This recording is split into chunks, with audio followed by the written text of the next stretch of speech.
7, 6, 5, 4, 3, 2, 1.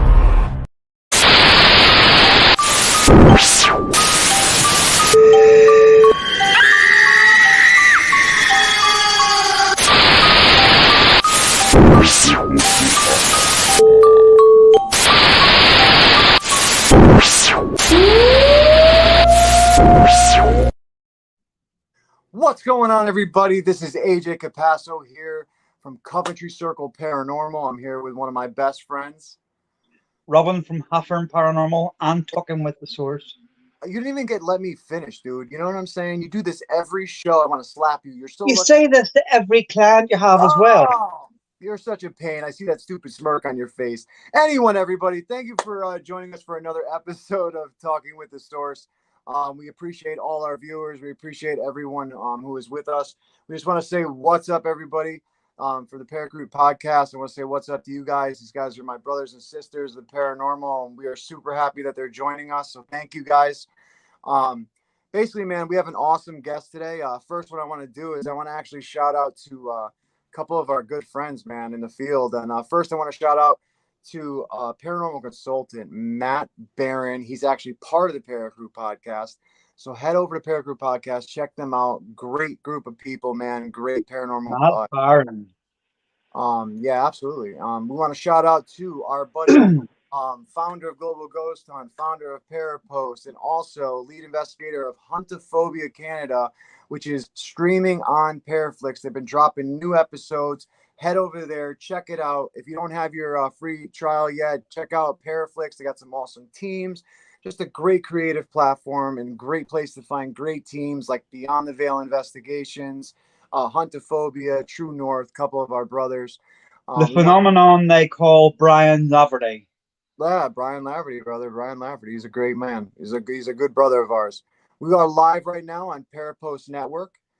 So if you haven't heard of Parapost Network, head over on Facebook. You can go to parapost.net as well. And there's also a Parapost app now available for iOS and Android. It's free. Join the community, make a free profile, and talk to some amazing people in the field, you know. Another thing, people we want to shout out is one of our good friends, Patty Adams, and her daughter of G Team Paranormal. I'm sure you guys have heard of them on YouTube. They're very popular. They're such great people. Go ahead. I know you want to say something. Absolute legend, Patty Adams. Oh, absolutely. She's the queen. I mean, she's the queen of the paranormal in my eyes, personally. But we want to also shout out to our old host, great friend, John Keyworth of JK47 Paranormal Investigations. If you haven't seen his new videos, he's been working on cold cases. Let me tell you something. The connection that he has grown so much. The responses that he's getting with just the PSP7 is off the chain. So head over to JK47 Paranormal Investigations on YouTube and check out his new little series of the cold case of Susan Morphew, I believe her name is. We also want to give a shout out to Ethereal Sisters, Peta, Renee, and her group. Unfortunately, I don't have their picture up for some reason. I must have deleted. But I'm going to put it back up again. But go check out Ethereal Sisters. They are amazing. Also check out Angela and her group from Bad to the Bone Paranormal. I don't know what StreamYard did, man, but it seems like they deleted some of our stuff. I'm a little upset. They always throw these curveballs, so screw them. But we also want to give a shout out to our P3 partnership program. If you're in the paranormal, you like Para-Unity, you like to work with good people who share your stuff out, people who respect, love the field, come over, join P3. It's on all social medias now. And lastly, man, we want to let all the paranormal researchers and all of the teams around the globe go to www.globalghosthunt.com now. Register your team for the 10-day event that's going to be 5 days in May, 5 days in October. It's going to be live streamed on multiple platforms. It's going to be huge. Teams are going to be doing their live investigations. You guys are going to get to watch. It's just going to be awesome. So if you have a team or you're a researcher, please head over there, register your team now. It's going to be 2023. It's going to be yearly. This is the first year we got everything going. We have a huge administration team with some amazing people. Right, Robin? Including us, amazing people. Oh, I know. I didn't want to talk us up too much, but you're right. I mean, look at the sexy face. You know what I'm saying? No, but No. Well, before you bring our guest on, I just want to do a couple of shout outs. So I want to give a shout out to Mr. and Mrs. AAP from absolutely AAP's Variety Channel. Great supporters of ours, great helpers of ours, and great friends of ours. awesome. I want to give a shout out as well to a guy that I'm actually helping at the minute start up. Uh, it's a guy called Anthony Jones from Lyric Paranormal Awesome. over here in the UK. It could do with a little bit of help supporter wise. So if you guys watching could go over and give him a little bit of support. He's just starting out. I'm only helping him to start out, and then obviously he's going to do his thing as well. But honestly, he's going to be good. And my last shout out is to all the clients that AJ has had in the last few weeks for looking after him with his job on the street corner, dressed as a woman. I'm just happy that everybody looks after him and he's still able to come back here week after week. I'm so happy I put this on my personal Facebook page. I appreciate that. Thank you. You know, Look, I can't help your cross-dressing fetish you have. It's one of them things. they'll make me bring up the picture with the hat on. I know Matt knows what I'm talking about, right? Right, paranormal consultant. We just want to say hi real quick to Nigel Porter. He says I'm from the North Pole, and Nigel, that's actually pretty cool, man. If you get to talk to, Santa, dude, please let him know that Robin deserves coal this year and every year after for all his nuisance. But no, Nigel, we thank you. We appreciate you for watching. Thank you so much. And just like, Matt just said, all hail the paranormal queen. But let's give our guest the opening he deserves. Actually, both of them deserve. I shouldn't just say he. Our guest today is Todd and Marissa from Relatively Paranormal. This team, I honestly like. Todd's been a good friend. We haven't really got to chat until recently, getting him on the show and stuff. But I've been watching his stuff like really heavily lately. We've been really contacting and sharing stuff back and forth. And man, some of the evidence he has caught that we're going to share on here is just awesome. Truly awesome what him and his his partner Marissa are doing. It's just amazing. I've been looking forward to this one. No, me too, man. I'm super looking forward to this episode. So you know what? Let's bring them on right now. Todd and Marissa of Relatively Paranormal. Thank you guys so much. Yo. How are you guys doing today? Oh, I don't know if I can hear you. No, hold on. I can't hear you, brother. Hold on. Let me remove you and bring you back in. Hold on. There we go. I got it. It was the microphone. I moved it and hit the button on it, which puts it on like standby mode. I do all types of stupid stuff. So don't. You see what Robin does to me, man. Marissa, I don't know why they bother. We all know the government can just turn it back on when they want anyway. So right? But they want to make us feel good. So yeah, it's like everyone shut your Alexas off quick. Yeah, I'm gonna start another channel for conspiracy theories because I love them. Listen, I try not to go down the rabbit hole, but some of them are so enticing, I just can't help it. Right? And they sound plausible too. So hi Jay, hi Robin, how are you? Nice to meet Hi. you. Nice she to made meet it. you. She made it. She made I it. love it. I was hoping she was gonna, I'm always late, but Hey, So the last couple episodes of our show, I've had to do the intro by myself, and then she comes out later on. true story. Listen, hey, she makes it out. I'm happy. I'm happy. that's awesome. Well, I'm so happy to have you guys. There's so much we're going to talk about, share with the viewers. First thing, man, I just want to ask both of you is, how did you get into this? How did you start in the paranormal? I know, Todd, you were going to tell me a little bit before we started, and I shut you up real quick because it was more questions. So please tell us and the viewers, like, how you guys got involved in this, and Sure. All right. So, like prior to like 2011-ish, right?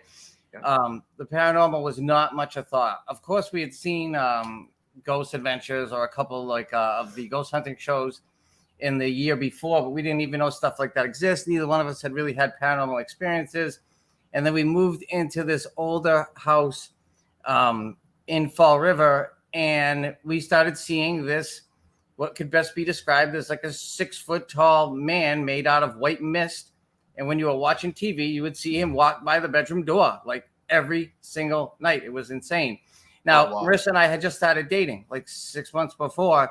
So I'm seeing this thing, and I'm thinking that I'm losing my shit. Different story. What's that? Yeah. So I didn't want to say anything to her because it was just this thing for a while, going by every night, going by the door.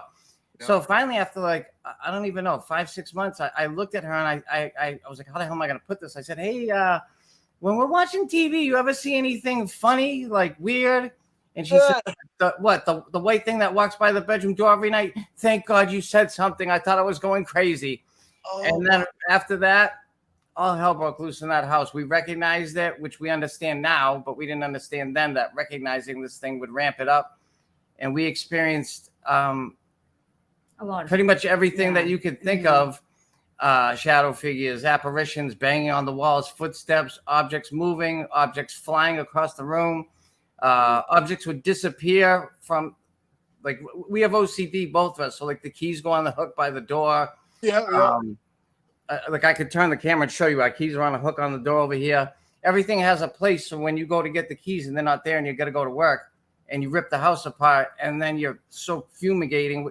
And it was probably our first fights. We're yelling at each other. You took them. And then you look over and the keys are back on the hook. It would happen all the time. This thing would manipulate electronics. The sleep paralysis. Well, yeah. The worst thing of all, though, and I know people have their ideas about this, is sleep paralysis. Okay. And I get what people call scientific sleep paralysis. This was something different. This was being paralyzed for minutes at a time.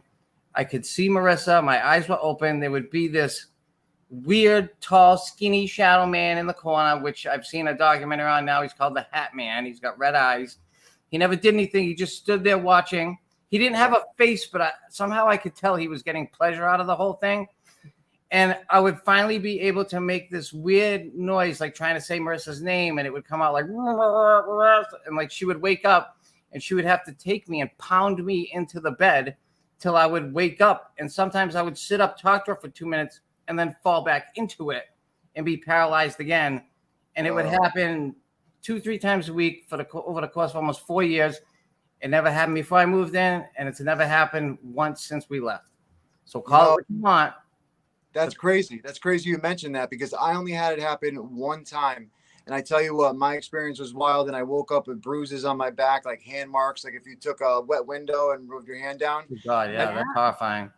And the experience I had when I had the sleep paralysis, like I said, like you said, it happened one time for me, never happened again. I know you said it happened, maybe a few, but it never happened after that. It's really weird. And I personally don't think, even though science and all that thinks that it just, something we'll go through or whatever our brains do or whatever. But I really don't think that, because if it was something that was happening, it would have happened again for me in my beliefs. You know what I mean? I mean, of course.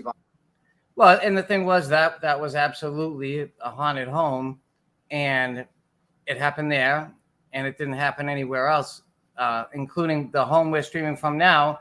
Yeah. When we moved in was haunted. We documented the woman. She died of an overdose in the building. We talked to her for like a year and a half through the spirit box. She actually gave us a lot of information about the spirit world. When you talk to a spirit every day and you're past the who's here, who are you, why are you here, why did you stay, all that crap is off to the side, and you can get into the meat and bones of, is that orb really you? We saw that go into the mirror. Is that a portal? All that stuff we got to ask. And we finally brought a Catholic priest in because there was something else here that we don't know if followed us or was here originally. Yeah. And we wanted that gone. And she begged us for help to go back to the light for 2 years. And this wonderful man, this Catholic priest from Rhode Island, we brought in the house, and he removed the negative first. And then when he was sending Angie to heaven, or whatever you want to call it, Marissa had her eyes closed. We were praying. And why don't you tell them what you saw?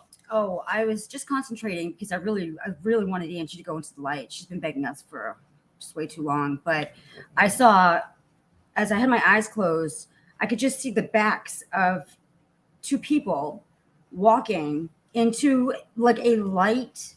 It just almost like they were walking into a sun, like a sunset almost. But they were holding hands, and there were just 2 people just walking away. And I knew that had to be Angie. I don't know who she was going with. I don't know who was bringing her. But I know that was her. And yeah. So hopefully this home is no longer. We haven't experienced anything since. But back to the other house. We didn't think Jason and Grant were coming to Fall River, Massachusetts to help us. We didn't think Zach Bagans was going to show up on the door to help us.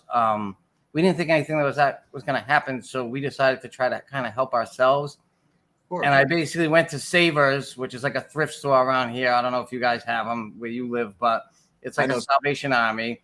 And I bought every paranormal book I ever could come across in there. And I actually found a lot. I just read and read and read and read.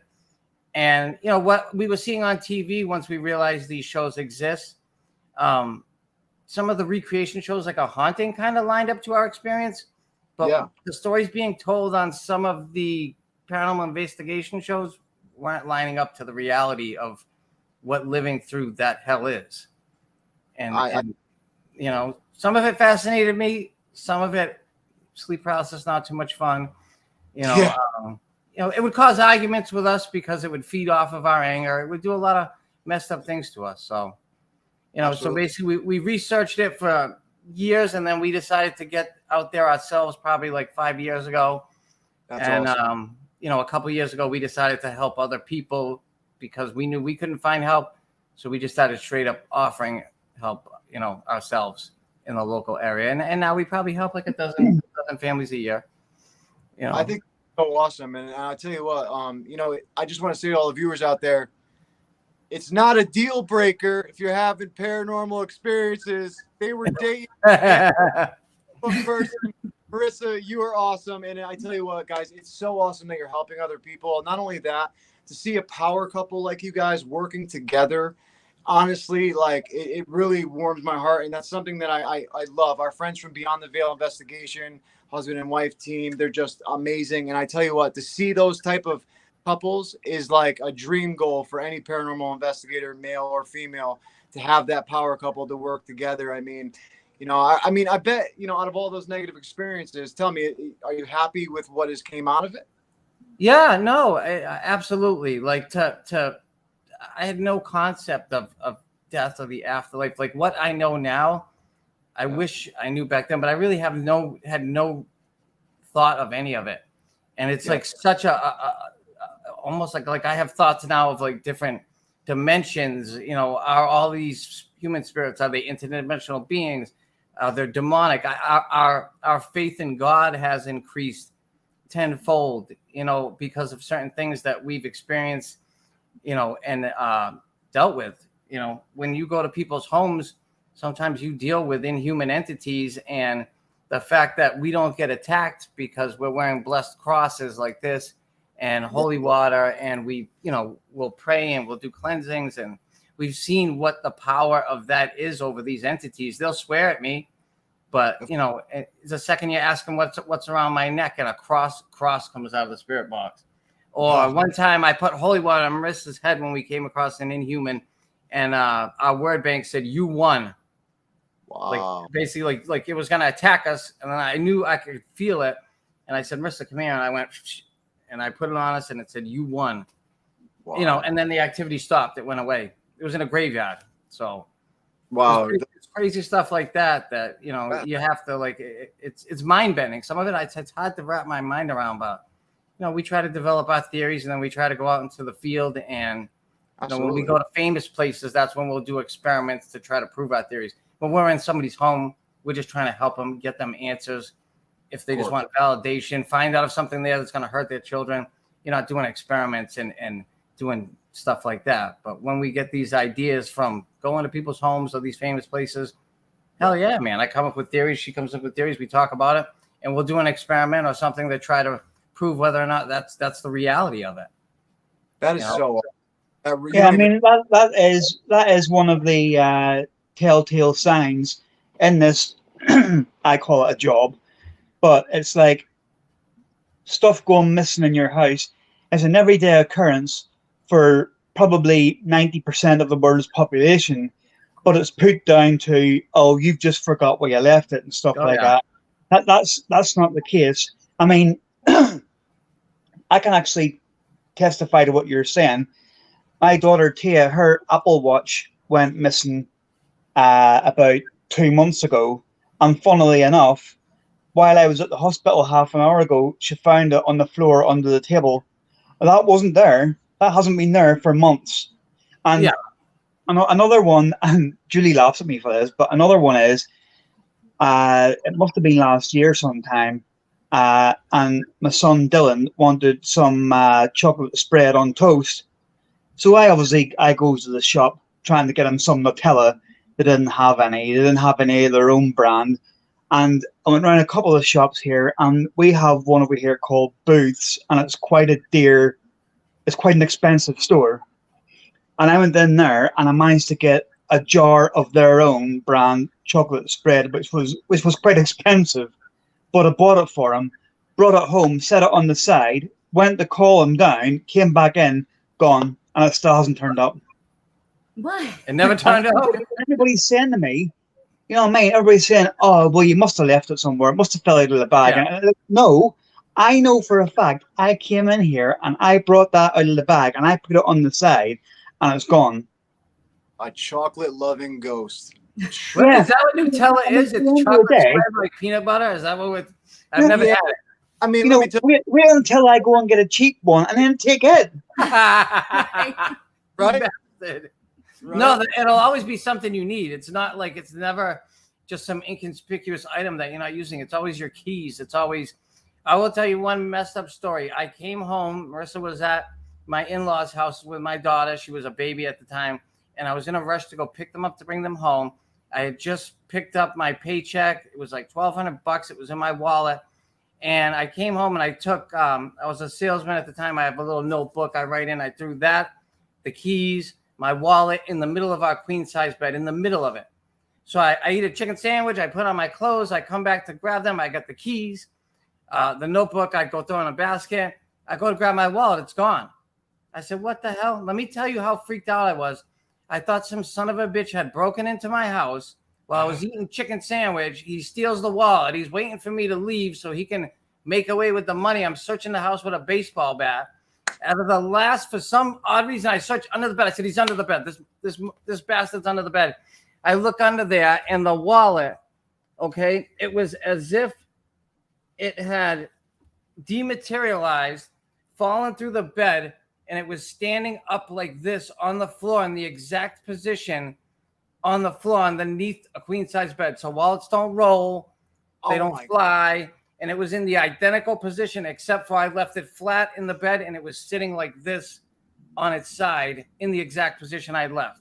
Now, I was relieved. Don't get me wrong. Like, hey, the ghost played a prank on me. I wasn't happy, but I was happy to get the money back. You know, I mean, it was my entire paycheck, but to see it like in the identical spot, like it had dematerialized, sucked through the bed, and landed on the floor. I don't care. Anybody can explain the way anybody wants. There's no explanation for it. There's just not. No, as everybody thinks that you're going mad because it's like, well, you obviously didn't leave it there. Well, no, I obviously did leave it there. But these things, they're never put down to paranormal, which is annoying for me. Yeah, it's upsetting. It is. It's a clear sight. It's a clear, what do you call it? It's clear evidence that there is, even if it's a small amount of paranormal activity in your home. But let me tell you something, like us doing stuff like this, and hopefully people, not just paranormal enthusiasts are watching, hopefully people from the general public are watching. It's one of the reasons why we do our show Wickedly Haunted on it's New Bedford Guide. It's almost like cable access back in the day. It's a local media company that has like 7 Facebook channels. But we do the show to help families by offering help, but we're also helping them by hopefully explaining to people the reality of these situations so that when you talk about it with family and friends, they don't mock you. You know, they keep an open mind. We were mocked. Like, we stopped talking about it because people would say stuff. And let me tell you something. Marissa will tell you, like, I don't have the best temperament. Like, I almost like choked people out over it because they're laughing in my face. You know, I have anger problems sometimes, and it's not good to laugh in my face. But like to think of a family, a single mom or something with we just helped out a single mom with 4 kids, to have her try to discuss it with somebody and have them laugh in her face. Being able to help folks like that is part of it too. Let me tell you what the best part is that every single person that has contacted us for us to help them, and we've gone there, we've gotten evidence that there's been paranormal. So these people aren't losing it. You know, these people, even if they just wanted validation, we were able to get it for them. So these people aren't losing their minds. They didn't lose their stuff or whatever. They weren't imagining things. There was Yeah. paranormal, But evidence even, that we got at every single location, everywhere. The stranger phenomenon, though, is that when you go to their house, you Yeah. only get like a third of the story because they're so used to being mocked. That They don't even want to tell you the anything. crazy shit. Right. They don't want to tell you that because they think you're going to laugh at them. So it'll come out later on after when they realize that we're true believers and we're here to help and that we're not going to laugh at them. We could say it like we have a motto. We don't judge, we don't charge, we just help. And Yeah. even with that motto, they still will only tell us like a sliver of what's actually going on. And we're like, listen, you got to be honest with us. If there's something really nasty here, the only way for you to help us is to tell us.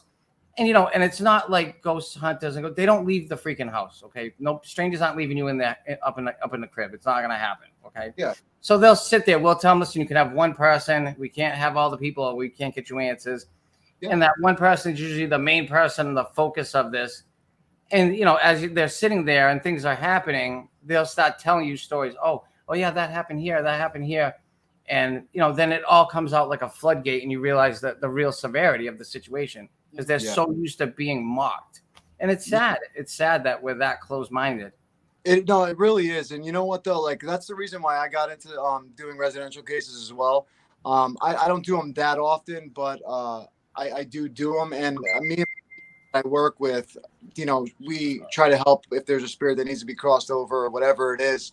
Even if it's something negative, we need to get it out of the house. And we won't stop until, we know that they're okay. So even if it takes 12 months, say, and we have to get in a priest or the Warren Society or whatever we need to do, we will reach out to people that we need to reach out and make sure they get the exact help. And we don't stop until it actually is gone.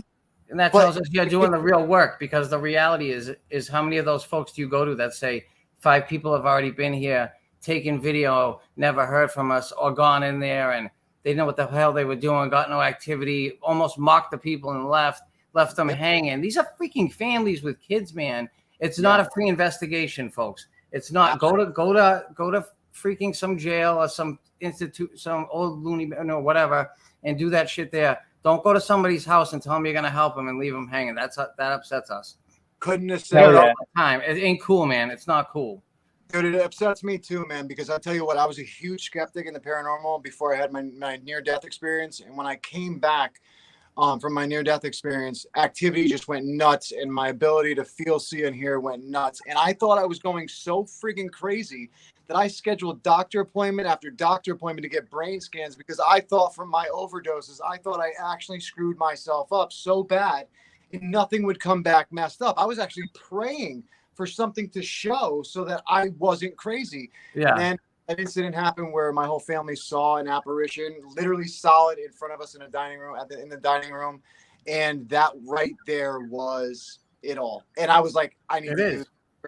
But to give those families that validation, people don't understand how amazing that is because they're mocked. They don't want to talk about it. You have to pry the knowledge. And it's sad that our society's like that. But you know what? Thank God there's people like you guys out there, people like, anyone in the field that's like you guys. It's so good to see because you're not just putting yourself and your reputation on the line, but you're there because you care. You're not going to leave because you care, because you went through it. And I think that's amazing. Absolutely. That's right. They do think they're going crazy. And some people don't want us to do anything. They're just happy with the validation. Thank you. We had a couple tell us they moved into a house. They were there almost 2 years. And the next day they said, thank you. For the first time in 2 years, we feel like we own this house because we know that we're not crazy. What's here? They're not going to harm us or whatever it is. And we told them too, like, listen, these things will drain you. You're living with them. They're going to drain your energy. You're going to feel their emotions. And they still didn't want anything done. They were fine with it. Yeah. And, they were just happy to have that validation and not feel like they're crazy. Like to feel like a stranger in your own home for 2 years that you paid cash money for. We rented the place that was haunted. These people bought this place. And that's an odd situation, And in my situation, dude, there was nights I stayed up for weeks because I was afraid to go to sleep in the beginning. Like that's how terrified I was. It's startling. It's startling. The first step, though, of helping these families is giving them that validation that they're not crazy, that you care. And people don't realize how powerful that is. I mean, that is the first step of them taking back their life against this force, this energy, whatever, the spirit or whatever you want to call it. And I just think it's amazing that there's people out there like you guys, and some friends that we know as well, especially even John Keyworther's in the chat right now, who is our old host. He would just go around all of America and just literally help people on his own dime, fly there, drive there, never ask for anything. It may be a meal if they would offer it, or a couch sleep on to save some money on hotel. But I mean, to have people like that, it's just absolutely amazing. But one thing I do want to ask you guys about, because you spoke a little bit about it, but talk about the Wickedly Haunted series, man, with the New Bedford Guide. Tell us about that. How'd you get into it? What is it? How can people check it out? Please explain. So everything happened like so fast for like the first couple of years. Marissa and I would just go do our thing, and we were just really trying to validate our own experiences and find out the nature of hauntings, of what this really is, you know. And we didn't share anything. We just kept the videos. And then one day I said, well, all this stuff on TV, like it's not lining up to what's going on with us.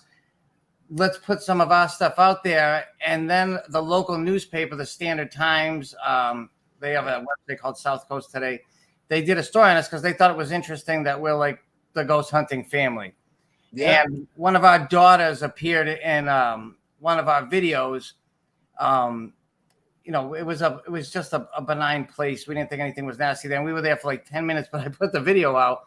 So they thought that she was investigating with us and stuff like that. But whatever. I didn't realize that was really their thought process.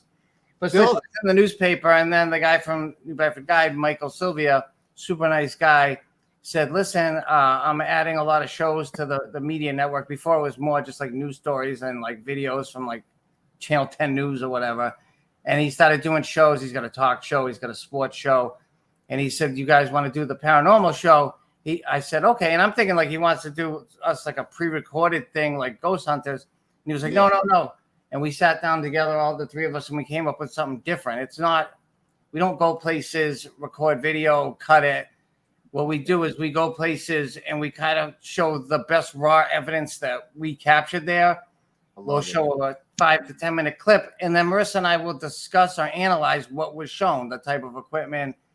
Instead of doing a voiceover, we'll say, hey, this is what we experienced at this time, yada, yada, yada. And then we take questions and comments from the viewers and stuff like that. And, we have a ton of fun doing it, for one. And it's just, it's a lot different than just doing something pre-recorded.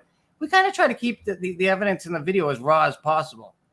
You know, some stuff, I'll show a replay or two, but, I'm not going to sit there and tweak every piece of audio and change the video and all that stuff. We want to show the raw reality of it. I was about to say, a lot of people like to see that because all these shows, they have to edit, jump cut, do all these things. They have to, narrow down 45 minutes of 12 hours of footage, which is very hard to do. But you know what, though, showing it raw like that is just, I mean, even Robin's people on his YouTube channel, he does the same thing, just raw, start to finish. I mean, it's great because people see that, you are real what you do. It's not it's real, and you guys explain everything. And I tell you what, from what I've been watching of the Wickedly Haunted series, man, that you guys have, and if any of our viewers want to check it out, it's on YouTube, Relatively Paranormal, Wickedly Haunted, correct? Is how they can search it. Yeah, there's a playlist. It's got like every episode on it. Oh, yeah, so they can look up Relatively Paranormal, obviously, and do that. I know Matt, the Paranormal Consultants from Paragroup Podcast, he said in the chat earlier that he loves what you guys are doing. He subscribed to you guys. That's awesome. Thank you. The website's going by right now. If you go to the website, you can read. We've been in a couple of local newspaper articles. Do you guys know Tim Weisberg? Sounds very familiar. I believe so. Yeah, like Jeff Belanger, Tim Weisberg. They're kind of like paranormal researchers. They've written some books. Jeff Belanger did the work for the Jeff Belanger. He used to be Ghost Adventures researcher. Weisberg was on Hotel Paranormal with Dennis Aykroyd. Yeah. Super nice guys. Both have been Jeff Belanger came on the show. Tim Weisberg does a long-time show around here called Spooky South Coast on a radio station called WBSM. I think he's getting on the Odyssey podcast too. He's a super nice guy. And we did an interview with him. That's on the website. Stuff like that you can find on the website that obviously you're not going to read a newspaper article on YouTube. Yeah. And we took part in one of his little events that he had going on too. The Bridgewater Triangle. Oh, yeah. We live in the Bridgewater Triangle. I don't know if you guys have heard about that. I've heard a little bit. Yeah, so it's an area where we live in Massachusetts.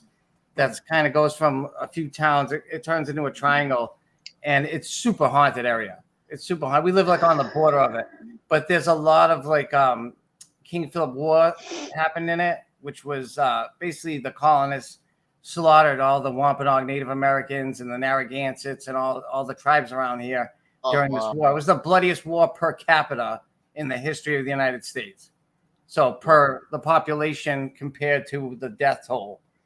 And because of that, like this land around here is really just soaked with blood. And there's a lot of these spots around here that are just super haunted. A place we've been to a lot of, to the Oliver House. Yeah. It goes back to the Revolutionary War. All these places are in this triangle. So they've done a lot of research on that. But so his show, Spooky South Coast, he does a show every year where he sends paranormal groups that he's familiar with that are like us, like serious folks who know their stuff, to different areas in the triangle to kind of see what the intentions of like 10 groups investigating in the triangle at one time will do to that area. Yeah. Almost like an experiment he does every year. And then he'll chime in to everybody and ask, what happened at your spot? What happened at your spot? And we did it last year as a huge thunderstorm was barreling down on us. It was actually pretty crazy, but the energy from the thunderstorm probably actually helped the situation. But I always had that theory, man. I always had that theory, like, especially like even just, a rainstorm, anything like that. I believe that energy that's just in the sky, especially with thunderstorms, with that, the electricity of the lightning and stuff. I really do feel that it charges the energy. And it's all about energy. It's all about, we call ourselves relatively paranormal. Obviously, we're a couple relatively, but in the paranormal world with all of this, it's all relative. It's all related in one way or another. Almost like the universe, right? The sum total of everyone in the universe is one. It's like that in the paranormal. It's all related in one way or another. But to us, and people can disagree if they want, to us, it all comes down to energy. 100%. Period. Really? It all comes down to energy. These spirits, demonic entities don't need energy, but they'll take it if it's there. Yeah. Human spirits need energy to interact and communicate with you. Bar none, period. To me, there's no debate about it. They don't have bodies. That's why lights flicker in haunted houses. That's why they're always turning on the faucet, the energy from the running water. That's why they mess with your electronics. That's why our cameras get drained. That's why the thing we were talking about earlier, the paranormal hangover, if they feel a connection with you, they'll suck your energy. It's because they want to interact, but they don't have the energy to do it. So if you don't give it to them, how are they going to interact with you? How can you expect them to? I totally agree. And there's two things that I want to first point out. First thing I want to point out, Tracy Barrios, she says, these two are wonderful, down-to-earth people with a genuine interest in the paranormal and helping people. They make investigations fun and so interesting, and I highly recommend them. Tracy, thank you for saying. Thank you, Tracy. She's awesome. Tracy lives in one of the most haunted homes we've ever been to. It's a historic Victorian that goes back to like the 1870s in New Bedford. And the last episode we did was on her house. We've been there twice. It was highly active. And she's so awesome. Like to host us twice. She didn't call us in for help. Yeah. We asked her to go to her house because we saw it. It was on the show, the show A Haunting? Yeah. It's season 10, episode 2. It's called House of Nightmares. That's her house. Wow. So if you go to A Haunting on Discovery Plus, season 10, episode 2, that's Tracy's house. Oh, and I think I know what you're talking about, actually, because I was so into that show too, man. Like I love all paranormal shows, no matter what. I love A Haunting too, yeah. Yeah, I mean, A Haunting was really good too. I love that show. There's a bunch of shows that I love, even if they're not, up to par. She told us what was exaggerated and what wasn't, and stuff like that. And as it turns out, her poor husband wasn't too happy with the likeness they used of him. It doesn't look. The guy don't look like him at all. It looks like what did he say? It looked like George Costanza. Oh, geez. And Dennis does not look like that at all. Oh my gosh, that's funny, dude. It's so funny, You laugh sometimes because they don't look like anything like these people. And then when they come up for the interviews, sometimes some of them crack you up. So God, yeah, poor Dennis. I feel bad for him. He's a nice guy too. Well, one of the things I wanted to say before I wanted to say about Tracy was, scientists know that down to the molecular level, each cell gives off a certain amount of amps of energy. And if all the amount of cells in our body, like over like so many trillion cells, it's enough, basically like a nuclear power plant with all the energy that it can give off each cell together. And you figure these cells inside of our body are in the molecular level are working in this energy that we don't know why or how they do it, but they repair us. They do all these things on command that we don't have to do anything for. So when we interact with these spirits, you know, it does, like you said, come down to energy. I mean, when you go up to a casket, like I say to everybody on the show, when you go up to a casket, when a loved one passes or a friend passes, there's something in you that knows, not because they're passed away or because they're in the coffin, but there's something you feel that is not there anymore. They're not there anymore, you know? Yeah, and, true. But I love what you said about energy. But what I want to switch to real quick is I want to switch to some evidence, man, because I know a lot of our viewers have been waiting for this. I've been waiting for this, dude, from all the stuff you've been showing me. Like Marissa, you showed me the picture where that thing engulfed you and like mind-boggling. Yeah, dude, I can't even explain it. Honestly, we're gonna have to definitely get that one out to show The people. Hinsdale house, yeah, that place was messed up. That's It was crazy. awesome, but it was messed up. It's been boggling my mind since you showed me, man. I can't put those pictures together at all. And each one's different. Each one, you know, if you're doing it right, you want to take pictures from the same spot at the same angle, and you want to take 3 or 4 in a row. And if something paranormal to me is in the pictures, it's going to move, change shape, or disappear within the frame. You have the viewers see it first before you You talk know? about it. So, because, well, it won't just make so any people sense understand. otherwise. Yeah, but to me, like, I'm not a big pictures guy. I'd rather show video because pictures a lot of weird stuff can happen with lighting and stuff like that. But there's no explanation for what you're gonna see. There's just not. There's just not. Hey, Matt Barron, paranormal consultant and host of a Paracrew podcast. He said I would definitely like to network with these two. Absolutely, anytime. All your stuff. So I'll give him your guys' information and Awesome. Because he would love to have you on the show. I guarantee it. Love talking paranormal. We'll sit here all day doing it. Dude, awesome, right? We want to just say hello to Learn and Play, to Brighten the Day Daycare. Hi to you guys. Thank you for joining us. And Thanks for watching. Carrie, want to say hi to you as well. Everything goes well on this side. Thank you for joining us. But what I'm going to do, Todd, I'm going to bring up the screen of your shared screen. So if you want to YouTube quick, you could start with whatever video you want. Let's start with the weird picture one, just because we're talking about it. So we might. I didn't have that one. Oh, let's do it, man. I love that one. Let's show it. It's just so weird. It's so weird. I can't wait to see this again. It's been boggling my mind since you showed me the other night. But yeah, it's still a twist and to me, like it's a little upsetting because it's my wife, so it's a little upsetting what you're gonna see. You know, if it was me, I would think it was more cool.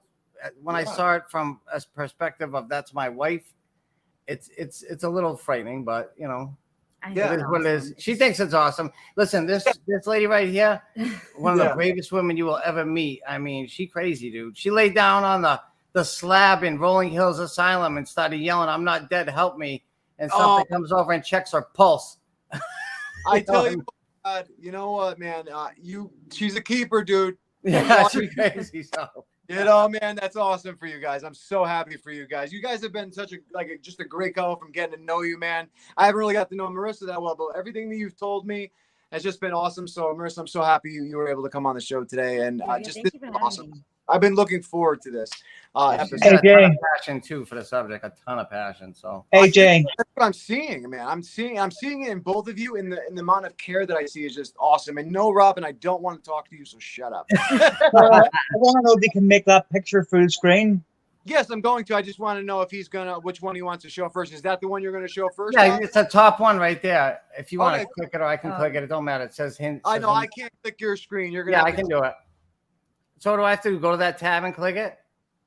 Yeah, wherever the YouTube is, just go to that tab, click it. Yep, and then show the part. There you go. You can play the parts you want if it's too long. I have this device right here, which is called telephone, and on it is Yeah, this part's just the video showing me taking the pictures, so you can see the angles. I use 2 different angles, so. The camera, you can take a photo very similar to the camera would take your picture. So if you could do that for us, that would be great. If you could just Take it away. What are you taking? Yeah, spirits love me. That's our spirit box. That's the spirit box I invented. We'll get into that later, but Absolutely, we will. What are you always talking about taking? What are you gonna take? they always said they want to steal my spirit box. I don't know why, but what they're gonna do with it, but Oh, it's coming out great. Wonderful job. What are you trying to take? My spirit box? I do see. Wow. Too funny. Bastards. I know. Thank you. What you're watching is part of our investigation of the Hinsdale House in upstate New York, one of the most haunted houses anywhere in the world. Those pictures you just saw me taking while I was sitting on the couch of Marissa in that area around the spirit box, although I didn't realize it at the time, ended up being some of the most impressive and horrifying captures of our entire career researching the paranormal. We're about to see those pictures and are about to be blown away and horrified all at the same time. And they actually bring up more questions than answers in regards to what the hell goes on in the spirit world all around us during these types of investigations. In this first picture, there are so many disturbing things going on, I hardly know where to begin. But let's start with what looks to be a second face ripping off of Marissa's face. Now remember, this is a digital photo, so there is no such thing as a double exposure here. Nothing like that can actually happen. If you look directly behind her, there appears to be a hooded figure crouched on the ground, right in the area behind her knees, and on our cooler, there also appears to be a face. Not to mention, the photograph or poster of Nick Roth looks totally bizarre. In picture number 2, the Heinz strangeness continues, but the main focus is again going to be on Marissa's face and that freak show behind her wearing the hood. First, let's take a look at the face again. I can't see any sort of resemblance of Marissa's face here, and it almost looks like several faces covering her face all at the same time. Now, as we look to our friend in the hood, once again, they are still there, while all the other apparitions that we saw, including the weird-looking Nick Roth picture, appear to have changed back to normal. Lucky picture number 3 may be the most amazing and disturbing of all of them, maybe more than all of them put together. As we break this down, first let's look at the Vortex Spirit Box to the left of Marissa. It appears as though some sort of weird energy field is surrounding it, and as we look close, we're going to see what looks to be faces in that energy field, almost like it's a window between the spirit world and ours, and those folks are peeking through. As we shift back over to Marissa's face again, it appears as though someone else's face is once again completely blocking out hers. But what's even stranger is that on the back of her neck, there appears to be another face, and it almost looks like it's puking out some sort of pink mist all over her. I really don't know what to say about this, except it's weird as all hell. If we look down below the vortex, we can see what looks to be a large face there, either yelling or screaming. And then, of course, once again, our friend over there in the hood is behind Marissa, and it almost looks like on her leg, right next to that head, there's another head. This is one of the most bizarre and amazing spirit pictures we have ever captured in our entire career. And to make it even crazier, if you look up on the wall to the right of the Nick Roth picture, there appears to be a white misty face on the wall, and then on the picture itself, there appears to be another face. As with all these pictures, if you look around enough, you're going to see some really weird stuff. And believe me, if you look at this picture long enough, you're going to see some really weird shit. Look at the cooler again. There's even another face over there. This picture could perhaps be the strangest of the bunch. As you can see, it looks like what could be hands grabbing her face and pushing it to one side, although she felt that one's messed up. At the time. If we look close, we can clearly see in different spots, apparition faces everywhere. It's messed up. Up on the TV, if we look close, there's And a that one's clear crazy, apparition's too. face with a very detailed You- eyes, nose, and mouth. All around the Vortex Spirit Box, we can see faces of apparitions everywhere. Over to the corner, we see what looks like a purplish apparition with a hood on its face. Could this be the same one that was You want me to behind pause us it? earlier? Yeah. pause it And for one directly behind her, it looks to be a huge face of an apparition. Now, one of the things that I want to say personally, I'm gonna bring us to have you started one more second to finish it off. But one of the things I wanted to say was, when I first saw the first beginning pictures, right? I'm the same way as you. I don't really like pictures too much. Robin's really into them. Robin's caught some amazing stuff. Like I showed you a couple of those pictures in our chat. But the thing is, like me with pictures, like there's a lot of pareidolia that can Yeah, happen. right. But let me tell you something. When I got to this picture right here, now you could have said before the double exposure was Marissa moving. I mean, if you're a skeptic, you could say all this type of stuff, right? This picture right here, you cannot explain. I don't care who you The are, hand. which way she's moving. That is not going to make her look like a Mongol or whatever you want. Yeah, the one before, it's like a skull face with like a black knit cap over its head or something. You can't That one there as well. You can see Marissa's hand, but then it looks like there's another hand growing at the back of it.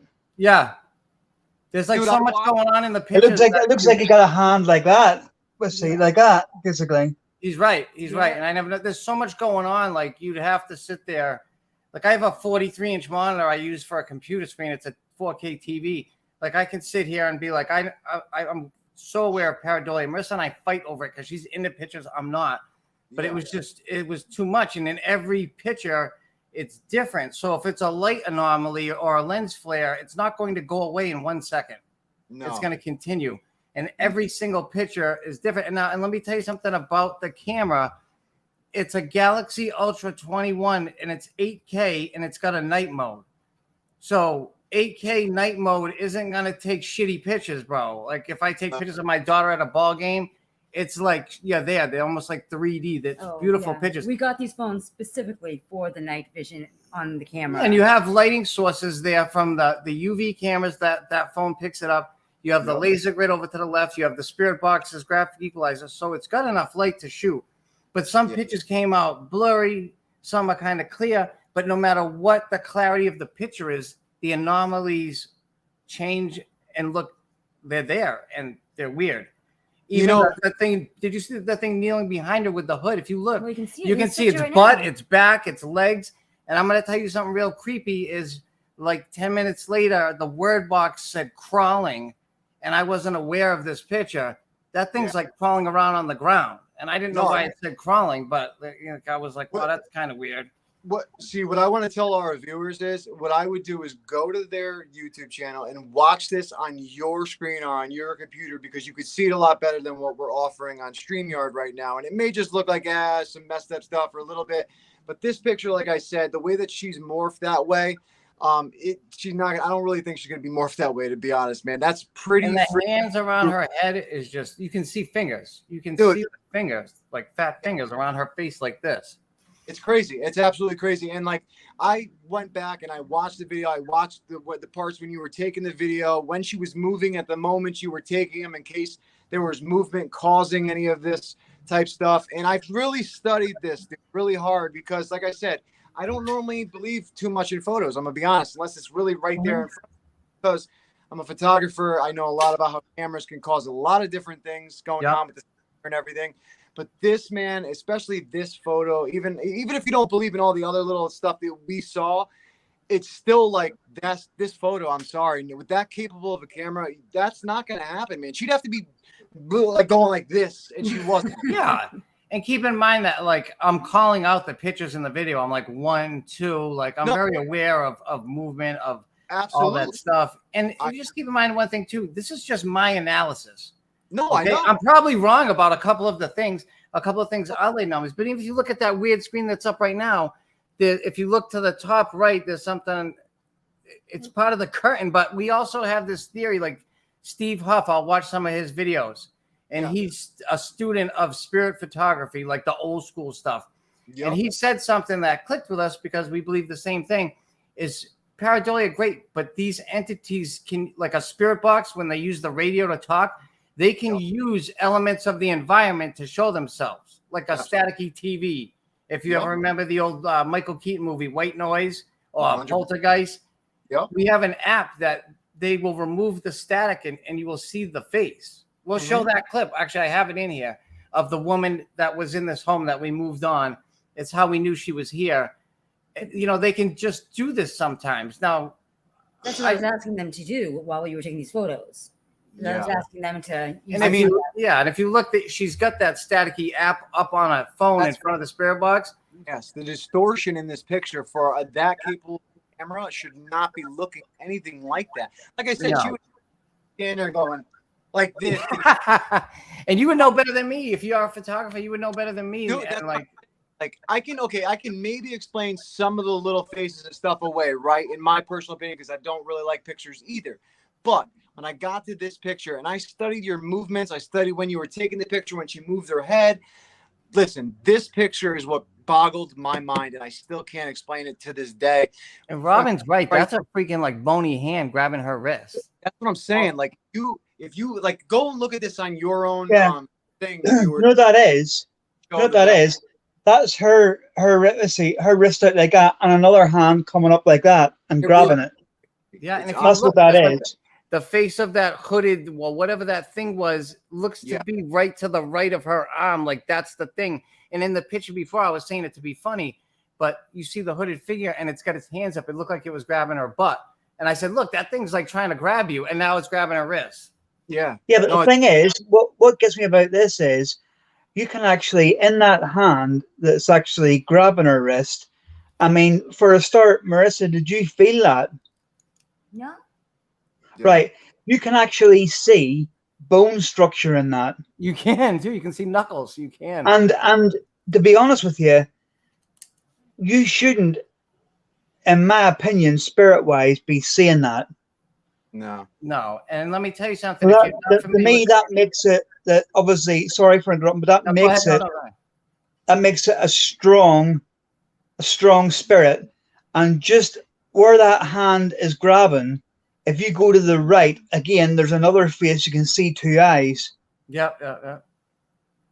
But with that hand, that you can see the wrist part of it where it's bent up like that, and it's grabbing.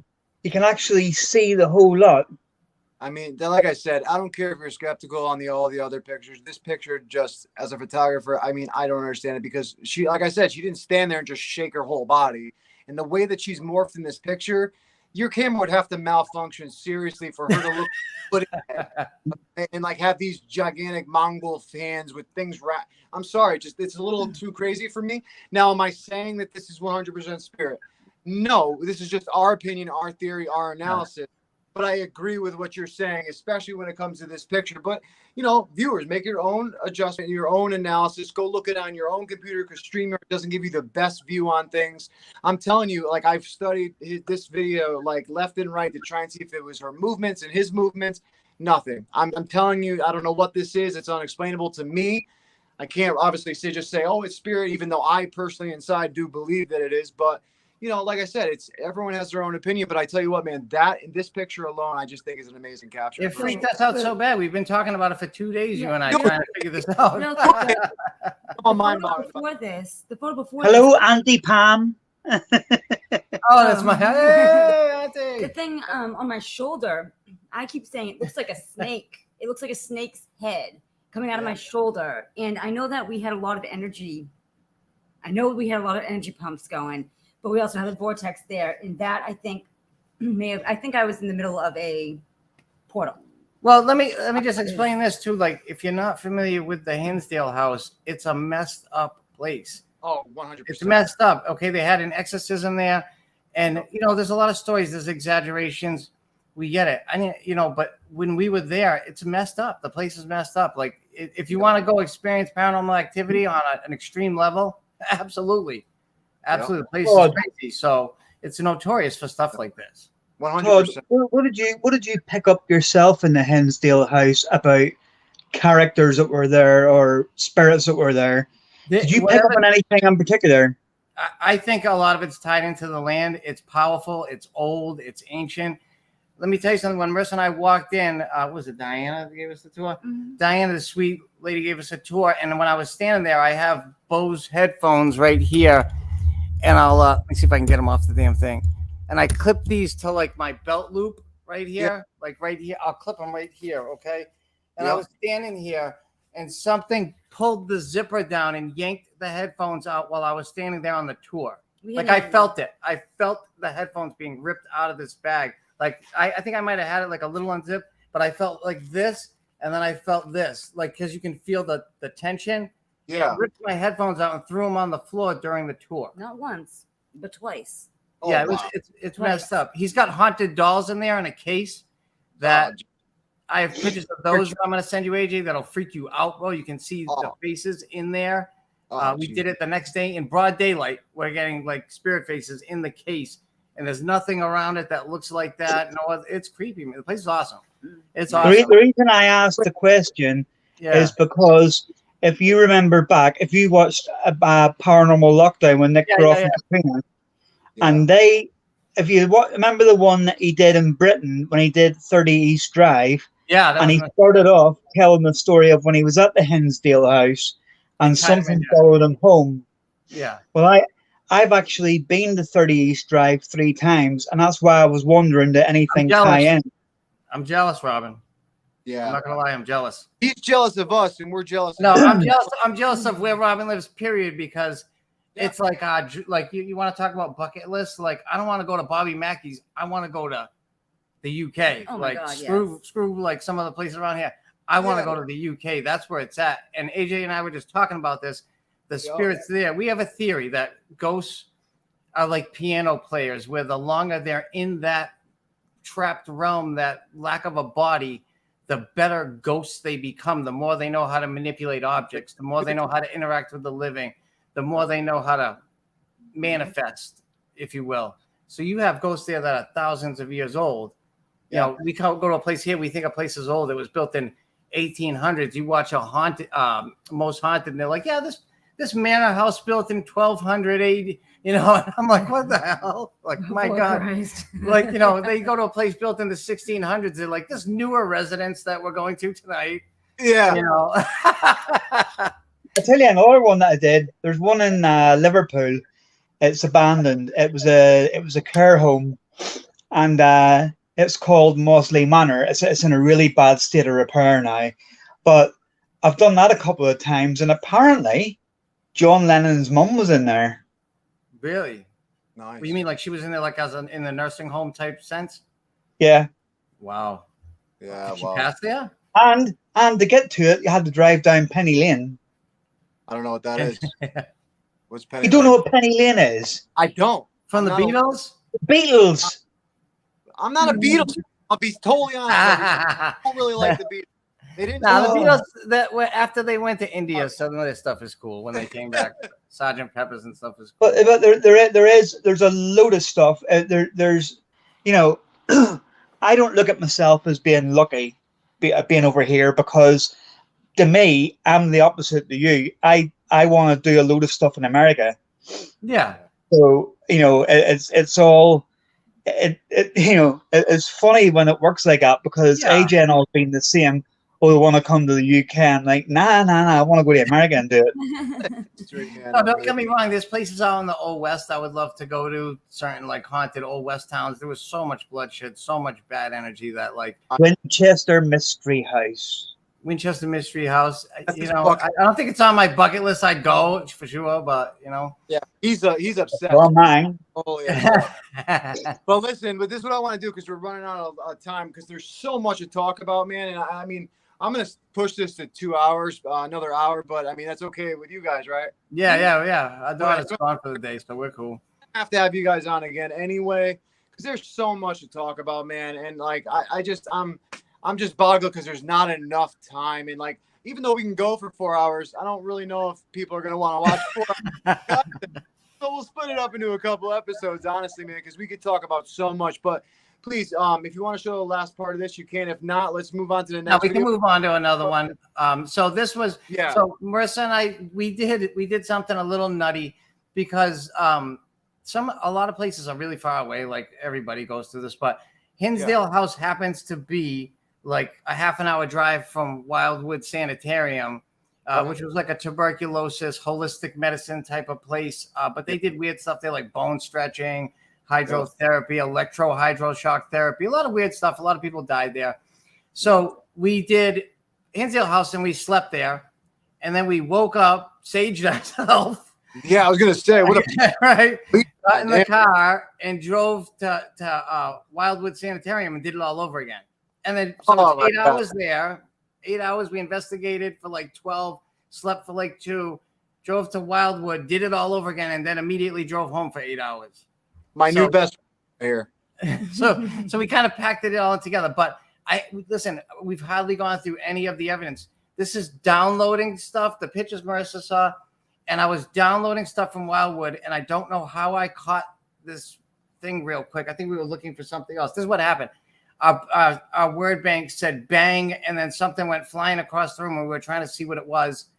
And during us watching what flew in the room at the time, I spotted something. I don't know how, and I slowed it down, and I can't believe my eyes. Now, I need to just break this down real quick because I figured this out after. Okay. I had an Xbox One SLS V2 running, which is not like the SLSs everybody has. Yep. The flashing you're going to see in the video it's like a sonar. It goes out, hits a solid object, comes back, and then uses a software algorithm to map it. Okay. There's no false positives. Like a LiDAR. Yeah. It's not LiDAR, but I know what you mean. It's similar. You know, the regular V1, it's dots, thousands of little dots, and it's susceptible to false positives. It's not possible. So what I think happened is we have a new 4K camera we bought for Wickedly Haunted that's it's like 56 megapixels or something. Very, like you can see a lot of detail, and somehow it captured what the 3D mapping radar or sonar was picking up. And what you're going to see is basically a 3D manifestation in the doorway captured on our high-end 4K camera. So I'll play it. But just so people understand what the flashing is and stuff, nothing's broken. Yeah. Thank you for telling the viewers that, because some people obviously don't know because they don't have this equipment, you know. But so it's good that you actually had that explanation for a lot of viewers, because otherwise they'd probably be asking later on. Otherwise, it's a weird video, and the quality of the manifestation captured is so weird. Just check out the video. Let me put the full screen. Start it over for us, Todd. Yeah, no problem. You ready? Go ahead. All right, so this thing's gonna die soon, so I'm just gonna shoot you from the eyes. Yeah, that's cool. All right, so let's see what. Let's see. Ooh, bang! And you just dropped something. In this replay, if you look to where the arrow is pointing out on the left-hand side doorway, you can see what appears to be apparitions forming in that area. Next, you will see the battery pack that got flung off the examination table after our Paratech word bank said the word bang. Now you can see a little bit more detail in those apparitions as they showed up in the doorway. And now you can see in super slow-mo that battery being pushed off the examination table. It was sitting in a fairly secure spot. In these screenshots, take a look at exactly what appeared in the area of that doorway in the form of entities or spirits. Some look human, some not so much. Comment below. Let us know what you think they are. And please, if you haven't already, subscribe to our YouTube channel to support our continued efforts to bring you amazing proof that the spirit world exists.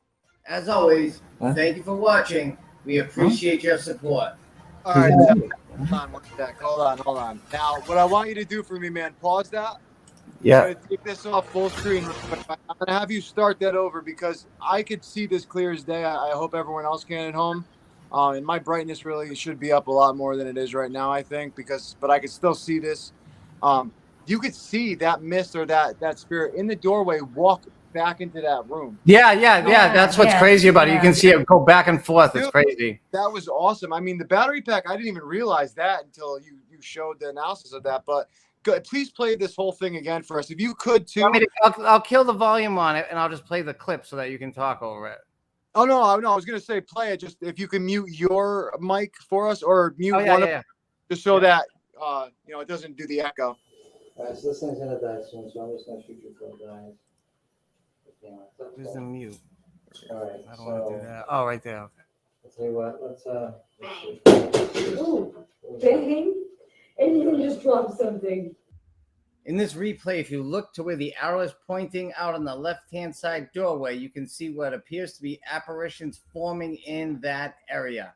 Next, you will see the battery pack that got flung off the examination table after our Paratech word bank said the word bang. Now you can see a little bit more detail on those apparitions as they showed up in the doorway.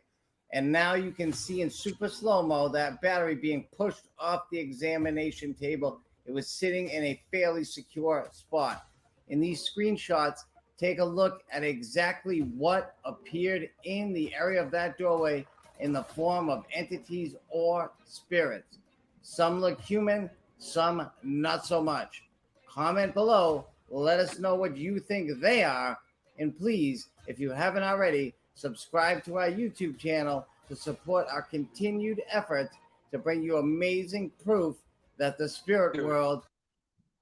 I am just, dude, honestly, that you could see that mist clear as day. And that honestly drives me nuts because my brightness, like I said, should probably be up. And I just actually raised it and I can see it even better. But that picture right there, that screenshot right there is messed up right there. That head right there. Like there's full 3D detail in that head. Like you can see the hair, the nose, everything. I was about to ask you, do you think that's a head? Because what I feel this is just my opinion and from what I could see, because StreamYard isn't the best. Like I said, I saw it better on YouTube. No, I agree. Because, iPhones, they have a better clarity on, we're watching instead of StreamYard for some weird reason. But anyway, I honestly just thought that it was, like a spirit manifesting, but it was like, the energy mist or energy ball of them walking or like them going, like I don't know how to describe what I'm trying to say. No, I saw what you were seeing when it pulls back into the room. It like sucks back into the room. It's weird. Yeah, you can clearly see a nose on that. That one I think is a face, just because it looks like it. The other ones are weird. Yeah. They're just different looking things, but it like morphs. That's why I stopped it on that one. It like morphs. It's like. But let me tell you something. That manifestation. Each one of those faces is one frame, and I think it's like 30 frames per second. So you're talking like less than a second that happened. I don't even know how the hell I saw it because we were looking for the battery to see what went flying. That's awesome. It was on an examination table. It was in the middle of it, and I'm kind of a nut about my equipment because it's expensive stuff, even battery packs. Absolutely. And it was sitting there, and you hear the Paratech, which is like an ovulus, a fantastic ovulus, by the way, and it says bang. And then the thing goes flying like half a second later. Yeah. I think it was a distraction because we're looking for the battery pack and then this is going on in the corner. That's, what I wanted to ask you guys was one thing that I have noticed is the synchronicities that line up when paranormal activity happens or when you experience something. Have you guys noticed that as well? The synchronicities? Yeah, that's what we love. All the corroboration that happens during investigations. Right? That's what it's about. I mean, dude, you got the bang, then the thing flew off. I mean, you also was this the entity that moved it with the energy? I mean, you know what I'm saying? Like, it's just crazy, man. It's so that room where it came out of when we were they have this room set up as like a doctor's office. I don't know if it really was back in the day or not. Yeah. But that room, I felt something was nasty in there the whole time we were there. Like that room gave me let's put it this way, I didn't want to go stand in that doorway with my back to that room. I'm not really afraid of anything, but something in there just told me something in there was weird. Oh, dude, I don't blame you now. Look what you caught. I tell you what else I see in that photo. The door handle, right? Above the door handle and slightly to the left, is that a mirror on the wall? Oh yeah, I see Yeah, that. it's like a head. That thing looks like a head. You see two eyes. No. Oh, this thing. You're talking about this thing up there, like a broken mirror. No, I think that's just bad paint. Like they're painting it or whatever. Right. Yeah. Well, you can actually see a misty figure. You can see where it goes up with the arm and then with the shoulder. He's right. Yeah, absolutely. You can see a misty figure standing there behind a ticket. Is that yourself or is that Marissa? That's Arm? Marissa. That's Marissa. Right. Right. Well, you can see clearly there. If you follow the door, if you go for the door handle and go up the way towards that bit of the wall, you can see the outline of a shoulder. Now, see, this is what I'm going to say, right? I mean, yes, I actually do kind of see what you're saying right now, but with just what they have, you could see perfectly with your own eyes, this energy, this mist, this spirit, this head, whatever you want to call it, that right there is just so right out in the open that not even a skeptic could say, oh, I know what that is. You could say maybe that mist in the background there, oh, yeah, whatever you're seeing and whatever, because a lot of people may not see that.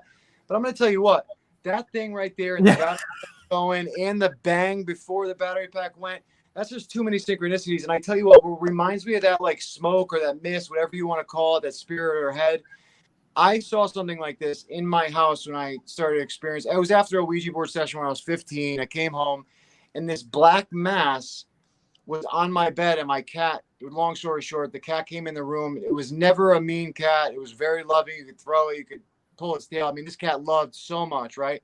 Never got angry once. And this thing was foaming at the mouth, chased this cloud of black smoke, it looked like, around my bed twice, and then it went into the wall, and I saw it, and that's what this mist or spirit or whatever reminds me of right here.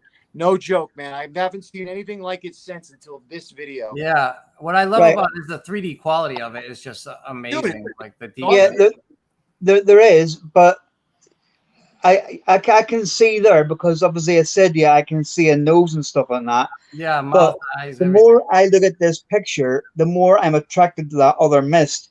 And I tell you something, the more you look at that, you can actually see the outline of a person. And the reason to me that is not a camera flare is because that black bit on the wall would be fully covered. Yeah. Instead of half covered. You can you can actually see if you go back out of that, if you go back to the wider version. Yeah, but Robin, this is something you have to understand though, right? That's a camera, correct? IR camera that's pointing that way? Yeah, that's that new camera I told the 4K. That's not the V2. No, that's a regular camera. But what I was gonna say, Robin, is that could actually be the IR light. See how he's standing right here in front of the camera, or Marissa, whoever this is right here in the front? That could actually be the shadow from him hitting that wall from the IR light. We really don't know. That's why this like energy and this mist and stuff, or this spirit, whatever we want to call it, that is just too prominent to, say it's anything but something unexplainable.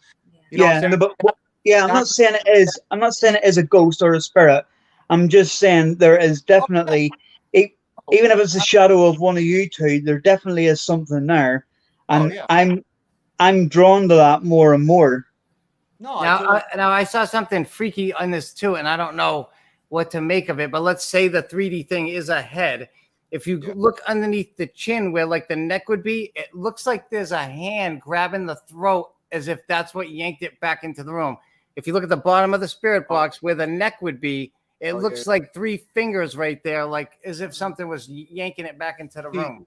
That looks like a creature if you're going to call that a head, though. You know what I mean? I think that is a head, bro. I think that right there, I don't know about the other stuff, but that's, no matter what, it's a spirit. Oh, no. Definitely a spirit. I'm not going to lie there. I mean, the way that it morphs, though, like when you're playing, it's just so weird. I mean, but that head right there, because I could see what you're talking about with the head, and like even underneath the head where the spirit box is, what you just said, I could see that. But I tell you what, dude, that head does not look like a human head right now. You know what I mean? No, it's freaky looking. Yeah, it's freaky looking. Yeah, man. It's totally. It's like a gray. Would you say a gray? Gray, yeah. No, I don't. You know what's funny, Robin, is we've captured so many videos and images of things that don't look human, and that's when I say, like, when I was joking around, are these interdimensional beings? Are these demons? What the hell? Like some of these things that they look like animals. It sounds nutty. I get it. If you haven't witnessed these things, like I'm sure both of you have captured things like this. Oh yeah. And you can't wrap your head around it. Like, what the hell are we looking at here? How do you explain it to someone who doesn't believe? You know what I mean? We look so stupid and crazy probably, but I tell you what, it's too prominent in this video to not say that's something unexplainable. And it's weird. And These are things. When Todd puts together our videos, he makes sure to find like the absolute no doubters, because we do have people that are like, you know. Yeah, because otherwise people will talk trash to us, and then I get pissed off, and then it's just not worth it. You know, like I said, we're trying to help people by doing the show, by showing real deal paranormal evidence. Nothing upsets me worse than fake shit out there, like doors closing, caught on camera, whatever the freaking show is. I won't even watch it anymore. Even Nuke's Top 5. He uses it as an excuse. You decide. Bullshit, bro. Have some like, come on, bro. Come on, bro. I could see that was fake from 8 miles away. Like, and he puts the same fakers on there. I'm not gonna call them out, but it's the same chumps on there. Listen, nobody picks up a fucking shadow figure. Nobody picks up shadow figures everywhere they go. Okay, we've been doing this a long time. We've lived in 2 haunted houses. I've seen a handful of them, and you don't catch them on camera all the time. You just don't. So to be on Nukes every week with a perfect shadow figure peeking around the corner, and it looks like your boy with a hoodie. Come on, bro. Like, I know you decide. Well, I decided it was fake, and I'm not watching the show anymore. How's that? You know what's really, honestly, in my personal opinion, what's really hurting this field right now? It hurts all of us, yeah. You know, it hurts every, real person who's dedicated this field and really does this work for the real, like you guys, us, everybody who we know. It's YouTube. People are so into getting YouTube famous now. Yes. Making of themselves that they're willing to throw a field under the bus because some people believe, but some don't. Why don't we just show something? I mean, dude, one thing on there, they were like explorers, right? At first, and then urban explorers. They went paranormal. They were in like some haunted sanitarium. They forgot to edit out the kid that they put behind the door to slam the door shut, and he poking his head around the corner. They forgot to edit it out. They put it on. I know who he's talking about. Everybody realized how fake they were. And it just sucks because when people are doing this, and there's so many now on YouTube doing it, so much competition for views and subscribers, that real evidence, real people like you and people we know and us and stuff, we get looked at just like them. And it sucks, you know? You know what's shameful too, is that there's a famous investigator, one of the few on TV that I liked, that now I'm sketchy about him because he hangs out with the dude you just mentioned, because the kid's got 5 million subscribers. That's what it's about. Because there's no way this dude's hanging out with him because the kid's cool, because the kid is everything he shows is fake, bro. I'm not gonna I'm not getting into his personal character. I don't know Mike personally, but just I don't like hoaxers so bad that like I'm almost willing to go down to that level of name calling. But there's no reason for this person to hang out with this other person and be at a famous haunted location using ground penetrating radar looking for dead bodies in the backyard. It makes no sense to me. No, I totally, you know what? And the reason why I think people really need to understand why, like, we get so angry at this, and it really irks us to the core to make us almost drop our character to a certain level, like you just said. It does. It upsets me. Our hearts in this, man. Like, the things that we've experienced, it really terrified. It really messed us up inside for a moment before we really got deep into this and the understanding into this. And we're helping people, and people making a mockery of people's loved ones, of spirits, of who are passed away, of people who lost somebody they cared about. And I see it constantly. I mean, me and Robin talk about it nonstop. And it's just so disgusting to me. So I get why you feel that way, man. I get what you said. And it's just not right. And, just if you don't believe, that's fine. But don't mockery of somebody. You know what I mean? And something else in all this, right? What gets me a lot of the time is the competition, right? And AJ, we've spoke about this. Yeah. You know what I mean? Who has the most subscribers? And YouTube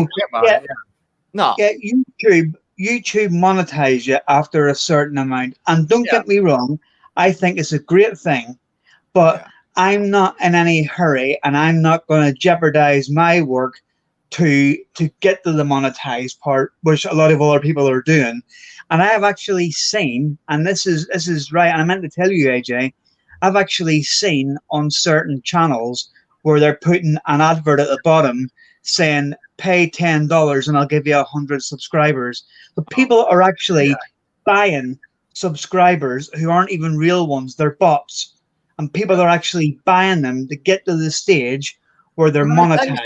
It's $1.10 per like 10,000 views, bro.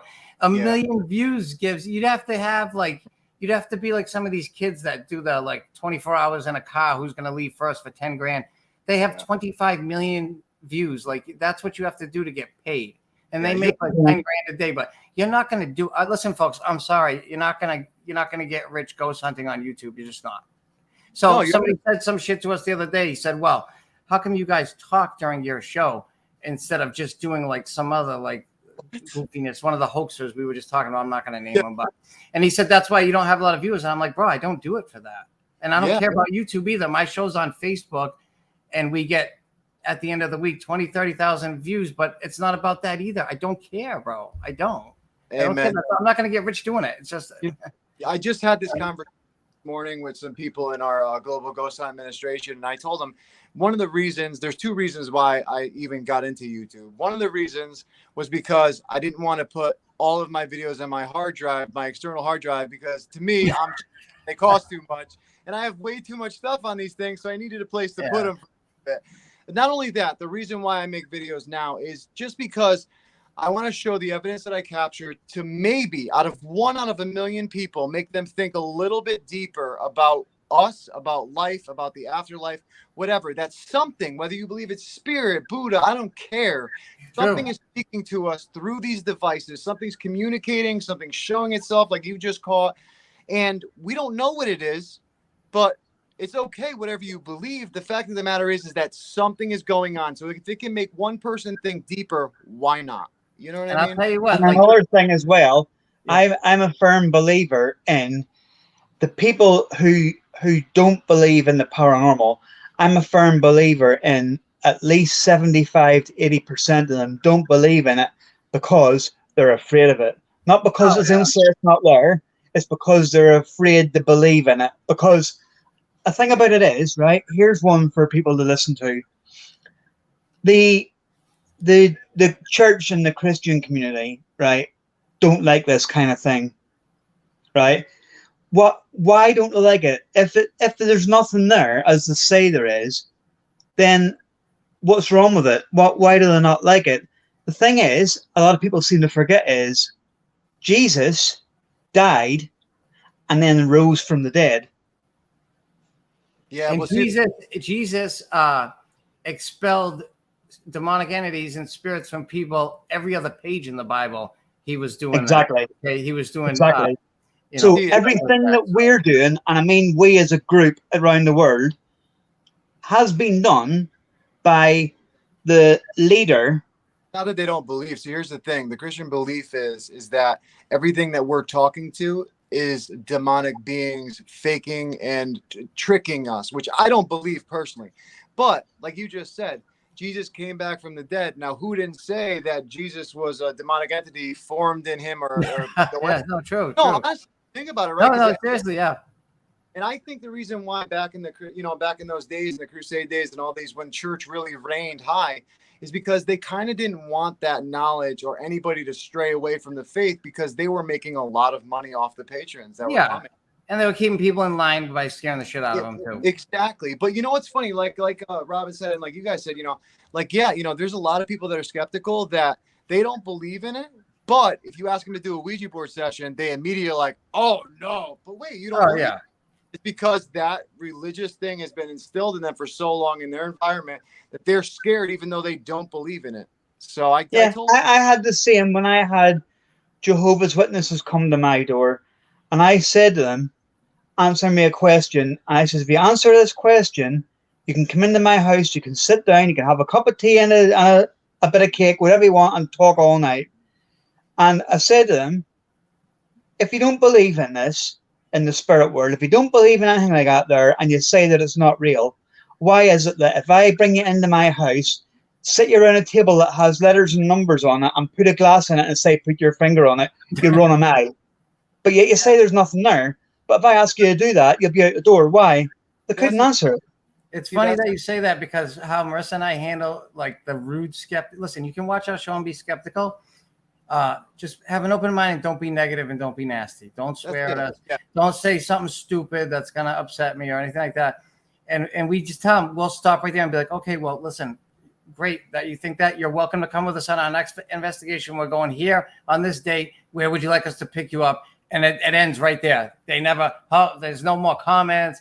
They don't want nothing. That's it. So if we're full of it and this is all fake, they told me that my spirit box was really, because my spirit box is damn good. And they told us it is damn good. Listen, it took me like 2 years of research. Marissa and I going back and forth about this.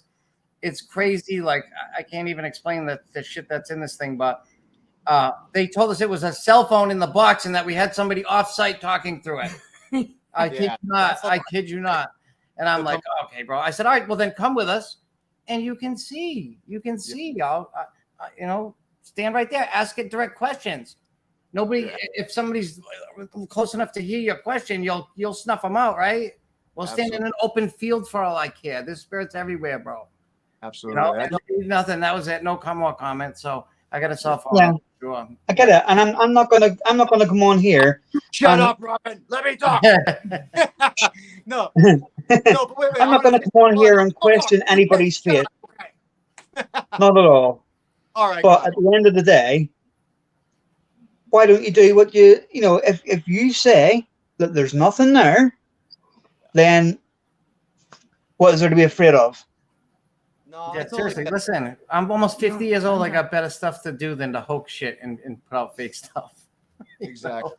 And I mean, that's the thing, like when you have a passion, the whole thing is right. Like I said, I was a serious skeptic person. I mean, you couldn't convince me on anything until I had my experience, right? And that's what it comes down to. A skeptical person, no matter if they're cynically skeptical, they're never going to believe no matter what you show them until they have their own experience. And it's unfortunate because they'll be the ones that come out and say stuff to you, mock you, do all these things to certain people that don't deserve that because of maybe the low self-esteem or whatever it is with them.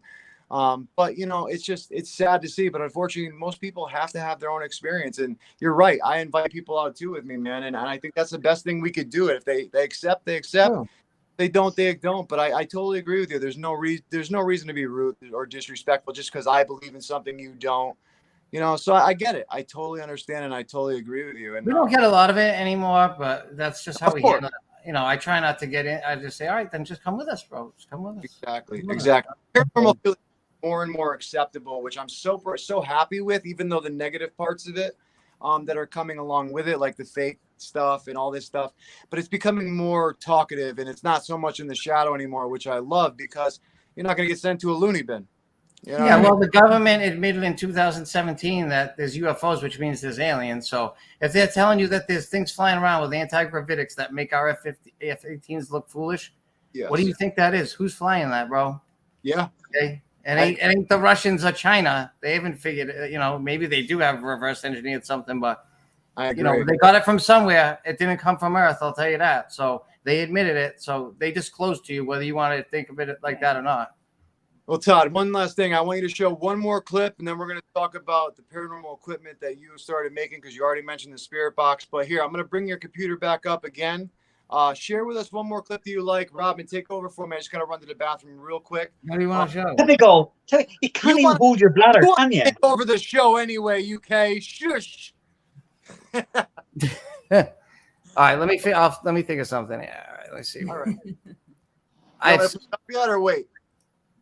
No, I'm good. I'll figure out which one I want to show. I think. What do you want to show, love?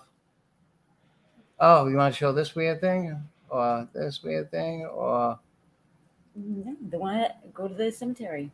The what? My favorite one. No, that's 2 seconds, bro. 2 seconds. No. All right, hold on. I'm gonna show this one because this one is awesome. It's a little long, so I'm gonna chop it short. But I'm gonna show this one because this. Oh, who's over on the bed across from me? So this is Can you a figure wave? caught on SLS camera manipulating our Wave to me? flashlights. Wave. Tell me to wave. Hi. What are you doing? No, it's reaching out to me though. Can you shake my hand? What the hell's happened? Froze. It froze. I'm fucking up. I heard it. Good. Can you reach out and shake my hand? Oh my God, what are you doing? Hello? I don't know. He doesn't have a wave like the other thing did, though. He's reaching out. Thank you. Shake my hand. Shake my hand. Oh, there it is. Thank you. Very good. Thank you. Thank you. Nice to meet you. I'm Todd. What's your name? Oh, spirit?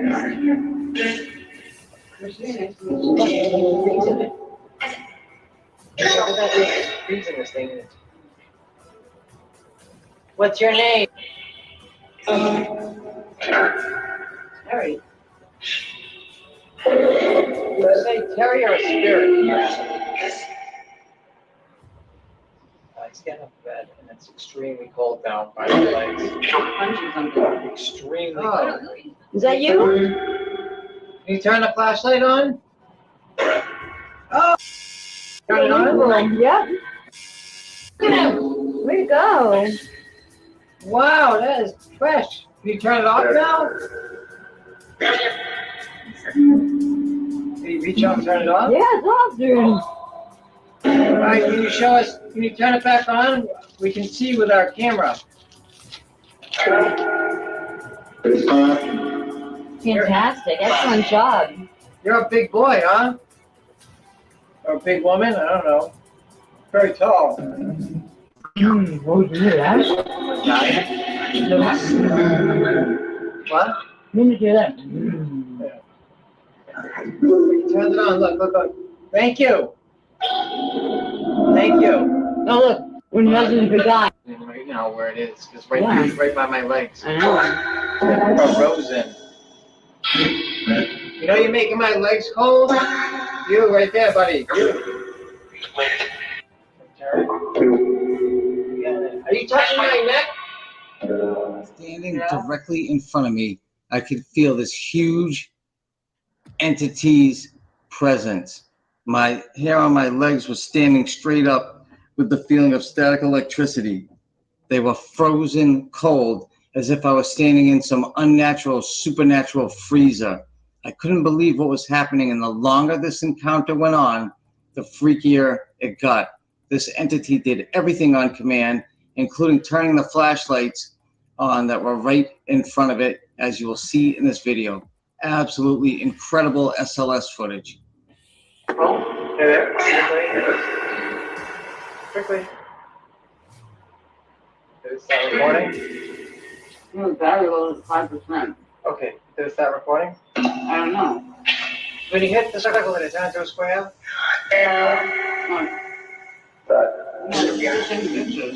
Alright, so hit the arrow. Hit the arrow, and it should say video, picture, or something. Oh, yeah. Record. Quickly. Time lapse. What? You want a time lapse on? No, I wanted to take it off full screen for you real quick because I knew Robin may not know how, and I just was gonna run to the bathroom, but I had to watch that quick. That is awesome, dude. That I just played that one just because like there's no way to debunk that. You have it's not a what the hell is the word now? I can't even think. It's my brain damage. It's not a false positive. He's standing in between two queen size beds, and you can see him going back and forth on command, working the flashlight. This is probably one of the best SLS captures I've ever gotten, just because he's doing everything on command. He's huge. He's between, and I could feel him. I am not a sensitive dude. She is. I'm not. I could feel the guy, like when he came over to do the flashlights, you could feel his energy. My leg hair would go up. And I said, I'm frozen. And he goes, you make him cold. Like you can hear them directly communicating with us the whole time. You know? I like the spirit. I absolutely like what you created. That is so cool, man, which we're going to have to talk about. But Robin, take over. See that 10-second cigarette smoking sailor head at the sail? You want to go to the bathroom? I'll play that one real quick. Yeah, go ahead. Yo, I'm going to remove myself. Only smoking a cigarette. This is Ghost Head flies across the sail. I'm smoking a cigarette. Oh, dude. All right. I'm going to try and get back quick. All right. Hold on. Yeah, where are you? Where's it? I like to play that one too. That one crazy. Where's the Salem? Where is he? All right, here. Nope. Where's that? Am I retarded? Where the fuck is he? Oh, right here. Watch behind Marissa as this apparition's head floats by as it appears to be smoking a cigarette and seems to disappear towards the end of its flight path.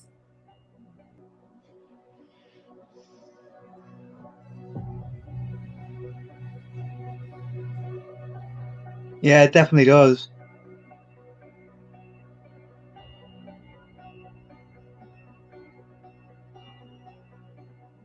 Did you smell any cigarette Spirits smoke? often travel in energy orb form, which can be seen with night vision. Did we smell any at there? No, but that place was crazy. We haven't talked about it yet, but I have these spirit energy devices I invented, and that place is it's a metal warship, so it's a metal room, and the energy, it just reflects off the walls. So the energy was just all around us in that room, and everything went nuts there. All of our devices went berserk. Yeah. You know, a bunch of seals like burned to death there. The spirit box was talking about people burning and stuff. Even the guy who runs the ghost tours there, he ran out of the room and came back with his own night vision camera and was shooting everything because he couldn't believe what was going on. And he's like, did that thing just talk about something burning? And I didn't. The funny thing is, Robin, I didn't notice that till like a couple months ago, and that was like a year and a half ago.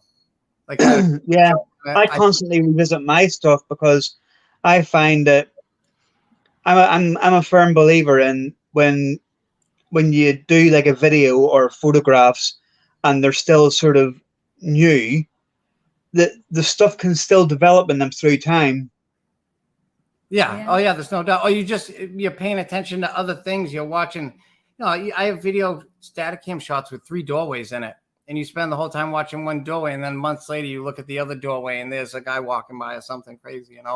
Yeah. Definitely. She's gonna kill me if I don't play one more. She'll never let this down. This is her favorite capture because she saw this with her own eyes, and it's on camera. So nobody can debunk this because she actually saw this with her own eyes, and it is crazy because I was standing right there. Make it full screen, Todd, when you click it. Make it full screen. All right, we're right here. It's only 24 seconds, so hold on. I've been getting paid come on, bro. $1,000 a month, if not more, just from this app on my phone. And Oh my god. Oh my god. Oh my god, oh my god, oh my god. You guys are not gonna believe this. You're not gonna believe what I'm getting right now. It's on record, it's all red dot, right? Yeah. Not my way, right? Holy shit. Oh my gosh, Marissa. Yo, look at that again. Oh my god. Oh my god. Oh my god. Oh my god, oh my god, oh my god. You guys are not gonna believe this. You're not gonna believe what I'm getting right now. It's on record, it's all red dot, right? Yeah. Not my way, right? Holy shit. Now, that is awesome. Now, to hear your excitement, Marissa, is just even better. But, like, that is an amazing cat. That's a full-body apparition, dude. And the crying shame is, it's on the shittiest camera we ever had, like our first night camera.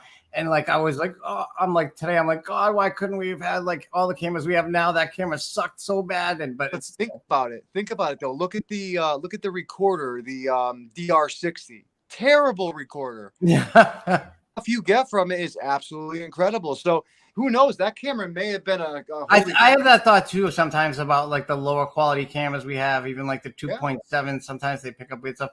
But that apparition is seen on that path. It's called Burial Hill Cemetery. It's where the pilgrims are buried. That's how old the graves are. It's a messed up, like weird hill. And that woman is seen on that walking path constantly by like people walk their dogs through there. People do a lot of they do lantern tours through there, like a ghost tour, and people see that apparition constantly on the staircase and the path right there. For you guys to capture it, to capture that is huge. I'm sorry.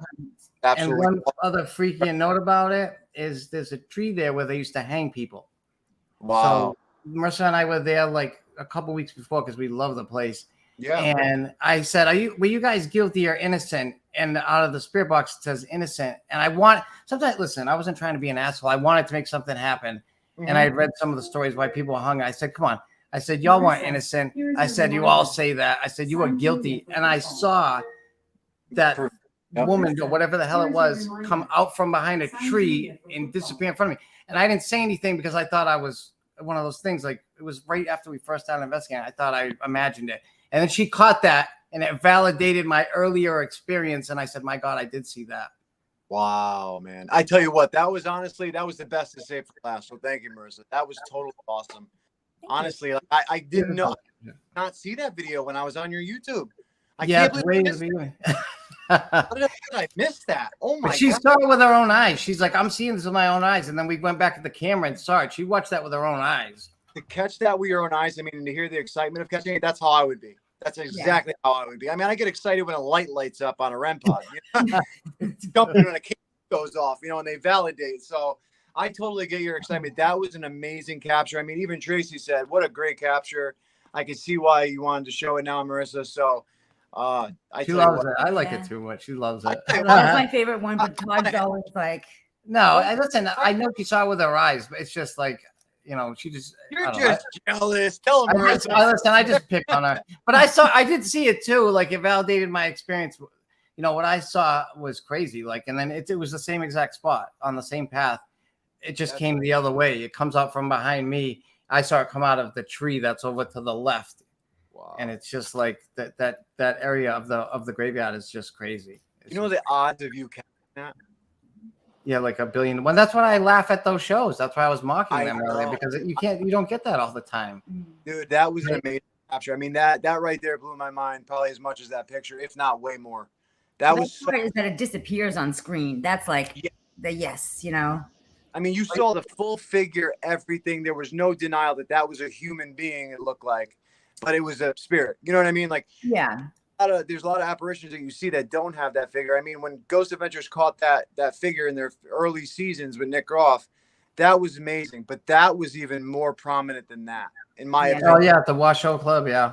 Dude, awesome. I mean, that was absolutely awesome. But before we end the show, man, please talk and tell our viewers and tell us, one, about your paranormal equipment that you've been making. You told us a little bit about your spirit box, but please explain some of it. I know you're very prideful in this work, and honestly, you have an amazing assortment. I know you're going to keep growing. So please explain to us. It's something where early on, we all didn't know better, and you see stuff online, and you look at like the real device, a REM pod, and then you see one, oh my God, there is one for like $40. And we got ripped off and bought a bunch of crap, for lack of a better word, that would show up broken or whatever. And I decided that no matter what, I was going to learn how to build equipment for us, because we just couldn't afford it otherwise. Yeah. So I would just research things like how to build SLS cameras. And over time, I just built them better and better and better. And it all started with an invention I made where I took what basically people call an EM pump, but it's really not that. It's two energy pumps that I put in an enclosure together that work in opposite directions to create this like vortex of energy. And then it bombards quartz and amethyst crystals. Quartz is a natural earth energy amplifier. And amethyst, I truly believe, enhances our connection to the spirit world. And by tweaking the size of the crystals and the placement and everything, and just really like, I only use the highest. Marissa will tell you, she tells me all the time, like, you spend too much making this equipment, because I will only use the highest quality stuff I can find. I will not send somebody a piece of garbage. I won't. But the power plant, man, the thing works. I kid you not. You can look online. Every review is 5 stars for 2 years. It's been sold worldwide. It's the difference between, like, we saw a video the other day and the people were driving to a location and they were like, I hope we get some activity. And we laughed at it, because we get activity almost on a nonstop extreme level. Everywhere we go, it's all real. And it's mainly because we feed the spirits a constant flow of energy. If a spirit comes to your camera, sucks it dry, does one thing, it's out of energy, it's going to leave. But if you give it like a plug to plug into the whole time, and it can come over, talk to us, run dry, go back. You know, we have videos on our YouTube channel of, I had the power plant at Rolling Hills Asylum in a chair, and the things keep appearing on it. And then it climbs up the wall, and then it would reappear on the power plant, and it would climb up the wall again. And I said, what the hell are you doing? I said, oh my God, it's on the energy box. And I said, what are you doing? He said, I'm gaining energy. Yes, that's what they need. But they need a particular type of energy. You can't just, you can't plug in a Jacob's ladder. That shit doesn't work. It needs some energy, but it's just not the right type. I built the device based upon my research on paranormal hotspots worldwide, like the Bermuda Triangle, Mount Shasta, the Alaska Triangle, Skinwalker Ranch. If you watch shows about those places, they all say the same thing. It sits on a ley line with high earth magnetic energy fields, and there's huge quartz and amethyst crystal deposits here. Constantly. You'll hear it. How many times have you guys heard that on a show? 1 million times, right? This house is built on a quartz deposit. The foundation's got granite in it with quartz. Yeah. One of the other big ones, like I just said, was limestone too. There have been so many shows that have for some reason mentioned limestone, and I never really totally understood it, but I understood the quartz and all that because I know crystal. Well, quartz is in like so many different rocks that you just don't realize it's there. It's in sand, and we make our windows out of glass out of sand back in the day, right? Sand's full of quartz. Well, if you're at an old location with old windows, how many times have you caught a picture of a spirit face in an old window? That's made out of quartz. Why is it in the window? Why is it in the mirror? Through our research, we find that they can show themselves in almost any reflective surface. And we've asked the spirit that lived here, why do you do that? To watch you guys. They watch us through these things. But it's more prominent in the old houses with the old glass windows that were made of silica, of sand. Absolutely. But the device 1000, if you buy the power plant and I'll buy it back from you. Yeah, I swear, I'll buy it back from you. Okay, I will take it back from you. That's how good the thing works. I have no refunds, but I will buy it back. Okay, I know what's what, so you're not going to trick me or anything. But I swear to God, it works that good. If you look, every review is 5 stars except for one, and it was a guy who tried to break into it to steal my design, and I sealed the enclosures because I killed all the vibration. They don't make noise. They don't vibrate. They're very quiet. And I found that if you seal them with epoxy, it killed like 80% of the vibration and noise. So this guy got it day one, and he puts up a review and said like the battery box fell off. I used JB Weld to put it on. You think it fell off? No. So then he sends me a picture with tool marks on the box. There's so many people that have replicated all the stuff that all these people come out with. I mean, Steve Huff, look at how many people started making portals. Everybody's the damn portal now. I mean, all it is obviously is the pedals and the amp, really, and it's just the frequencies I think that the pedal and the amps are giving off for the spirits to manipulate and use it, and whatever spirit. It's the reverb, it's the reverb too, Well, no, but I mean the frequencies that he's using, algorithms. I mean, it's just I think it has something to do with those certain frequencies. Personally, I mean, look at, like I always say on this podcast, like Nikola Tesla. He always believed that if you want to know the secrets of the universe, it's vibration, energy, and what was the other one, Robin? That I always say.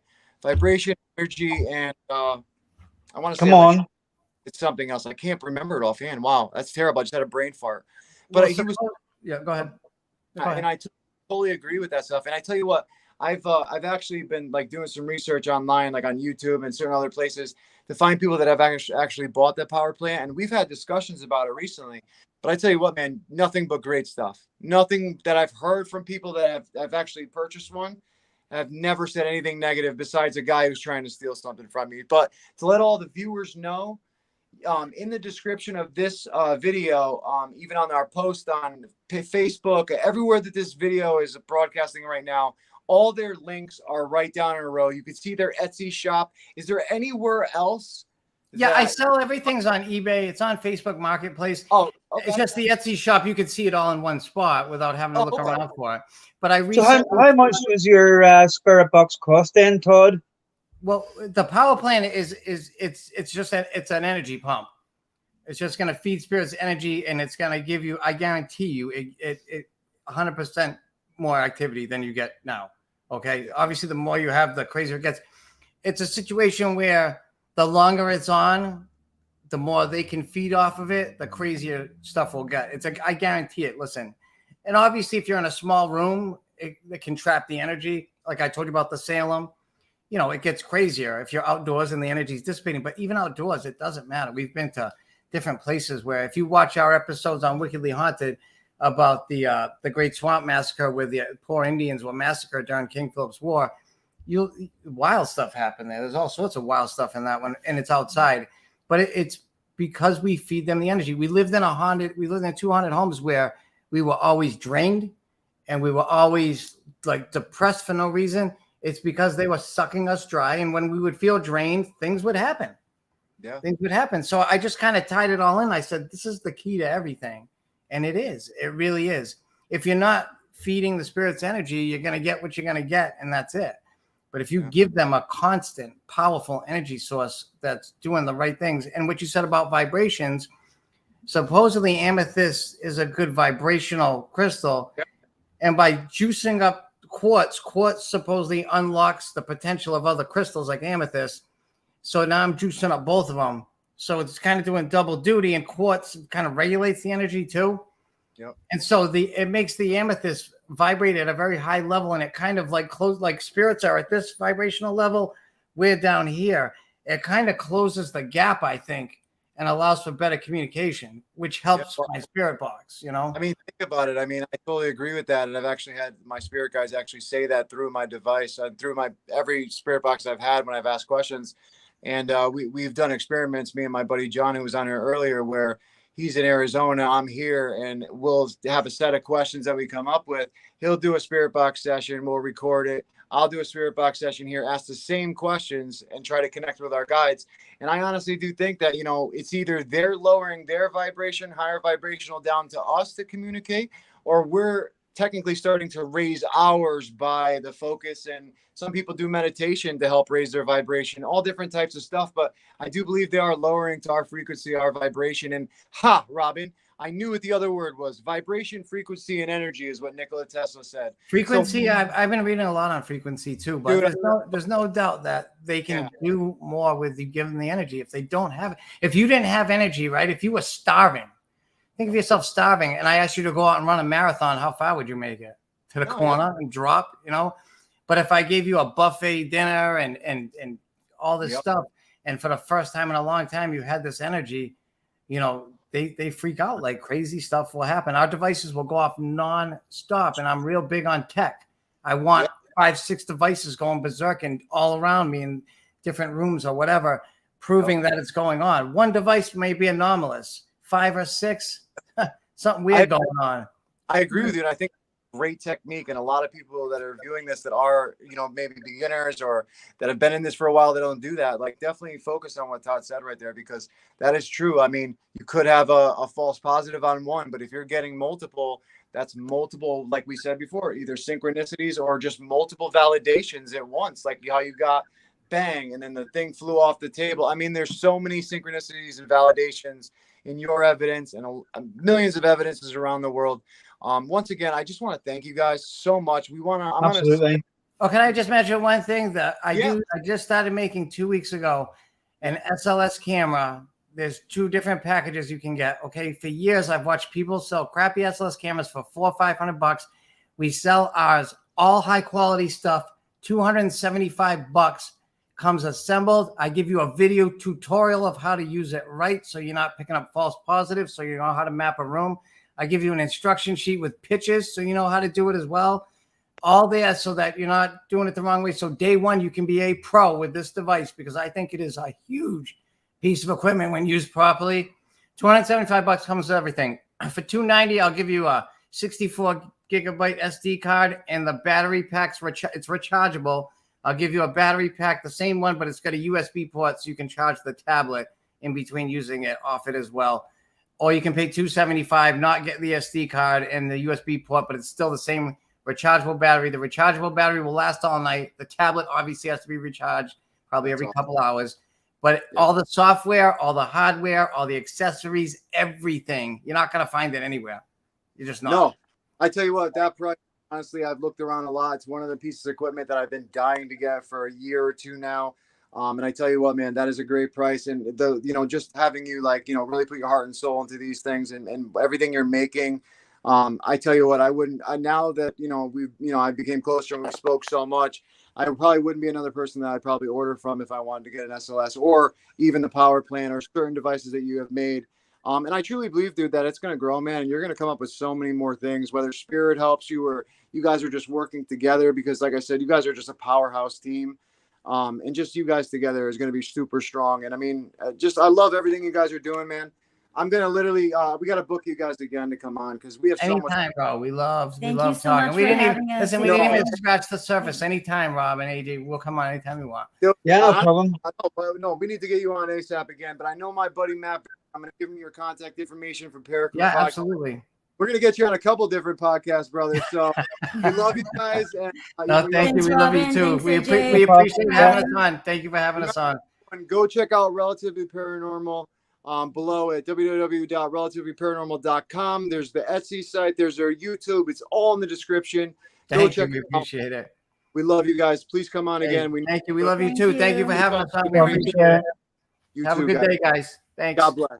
God bless. Bye. Dude, I tell you what, man, I was so looking forward to this episode because, I mean, one, I've been talking to Todd now for like literally a week, 2 weeks now, ever since we first scheduled, and we had some things that, you know, got in the way for us personally. And then Todd had a little, you know, health thing that went on. So we had to, you know, give it some more time. But I tell you what, it was so worth the wait, man. Yeah. Really. I'm so happy that you were here because you were on holiday. You know, you weren't going to actually be on the show technically. So I'm Well, so happy. that's it. And just for the people watching as well, I Yeah, I have been going through a lot of negative stuff, but I'm hoping that that's on the mend now. That's one of the reasons why we haven't been on in a few weeks, along with you working AJ and a few other bits and pieces. But I wasn't in the right headspace for a while. But yes, and we thank everybody for the prayer and support that we do receive from you guys. It was very rough for him and his family, and it was the first time that I saw him vulnerable, and he's normally the rock. So it was very, very tough as a best friend. I was close to breaking. Yeah, you were. And thank God, you know, we have good brothers and sisters that back us up, and we could reach out to each other. And, you know, if there's anybody out there that experiences depression like we do, and especially me with mental health stuff, you know, reach out anytime. You don't ever be, you know what I'm saying? And I know I grew up in a family myself where you're Italian, you're prideful, and you don't want to show weakness. But let me tell you something, it's totally all right to show weakness and reach out to anyone. I mean, even us. Hit us up on talkingwiththesource@gmail.com. I'll talk to you anytime. Robin will talk to you anytime. But we thank you guys for the support, the love. Tracy, thank you so much for coming on, saying all the beautiful things about them. They are wonderful people. So everybody go out all of their links in the comments. They will be on again. And go to their YouTube, man. I mean, go to the Wickedly Haunted page playlist as well. I mean, just to see all the stuff they're doing. The evidence that they showed is just a little scratch of what they actually have. So go check them out. Until next time, we just want to say we love you and thank you to everyone. And we'll talk to you soon.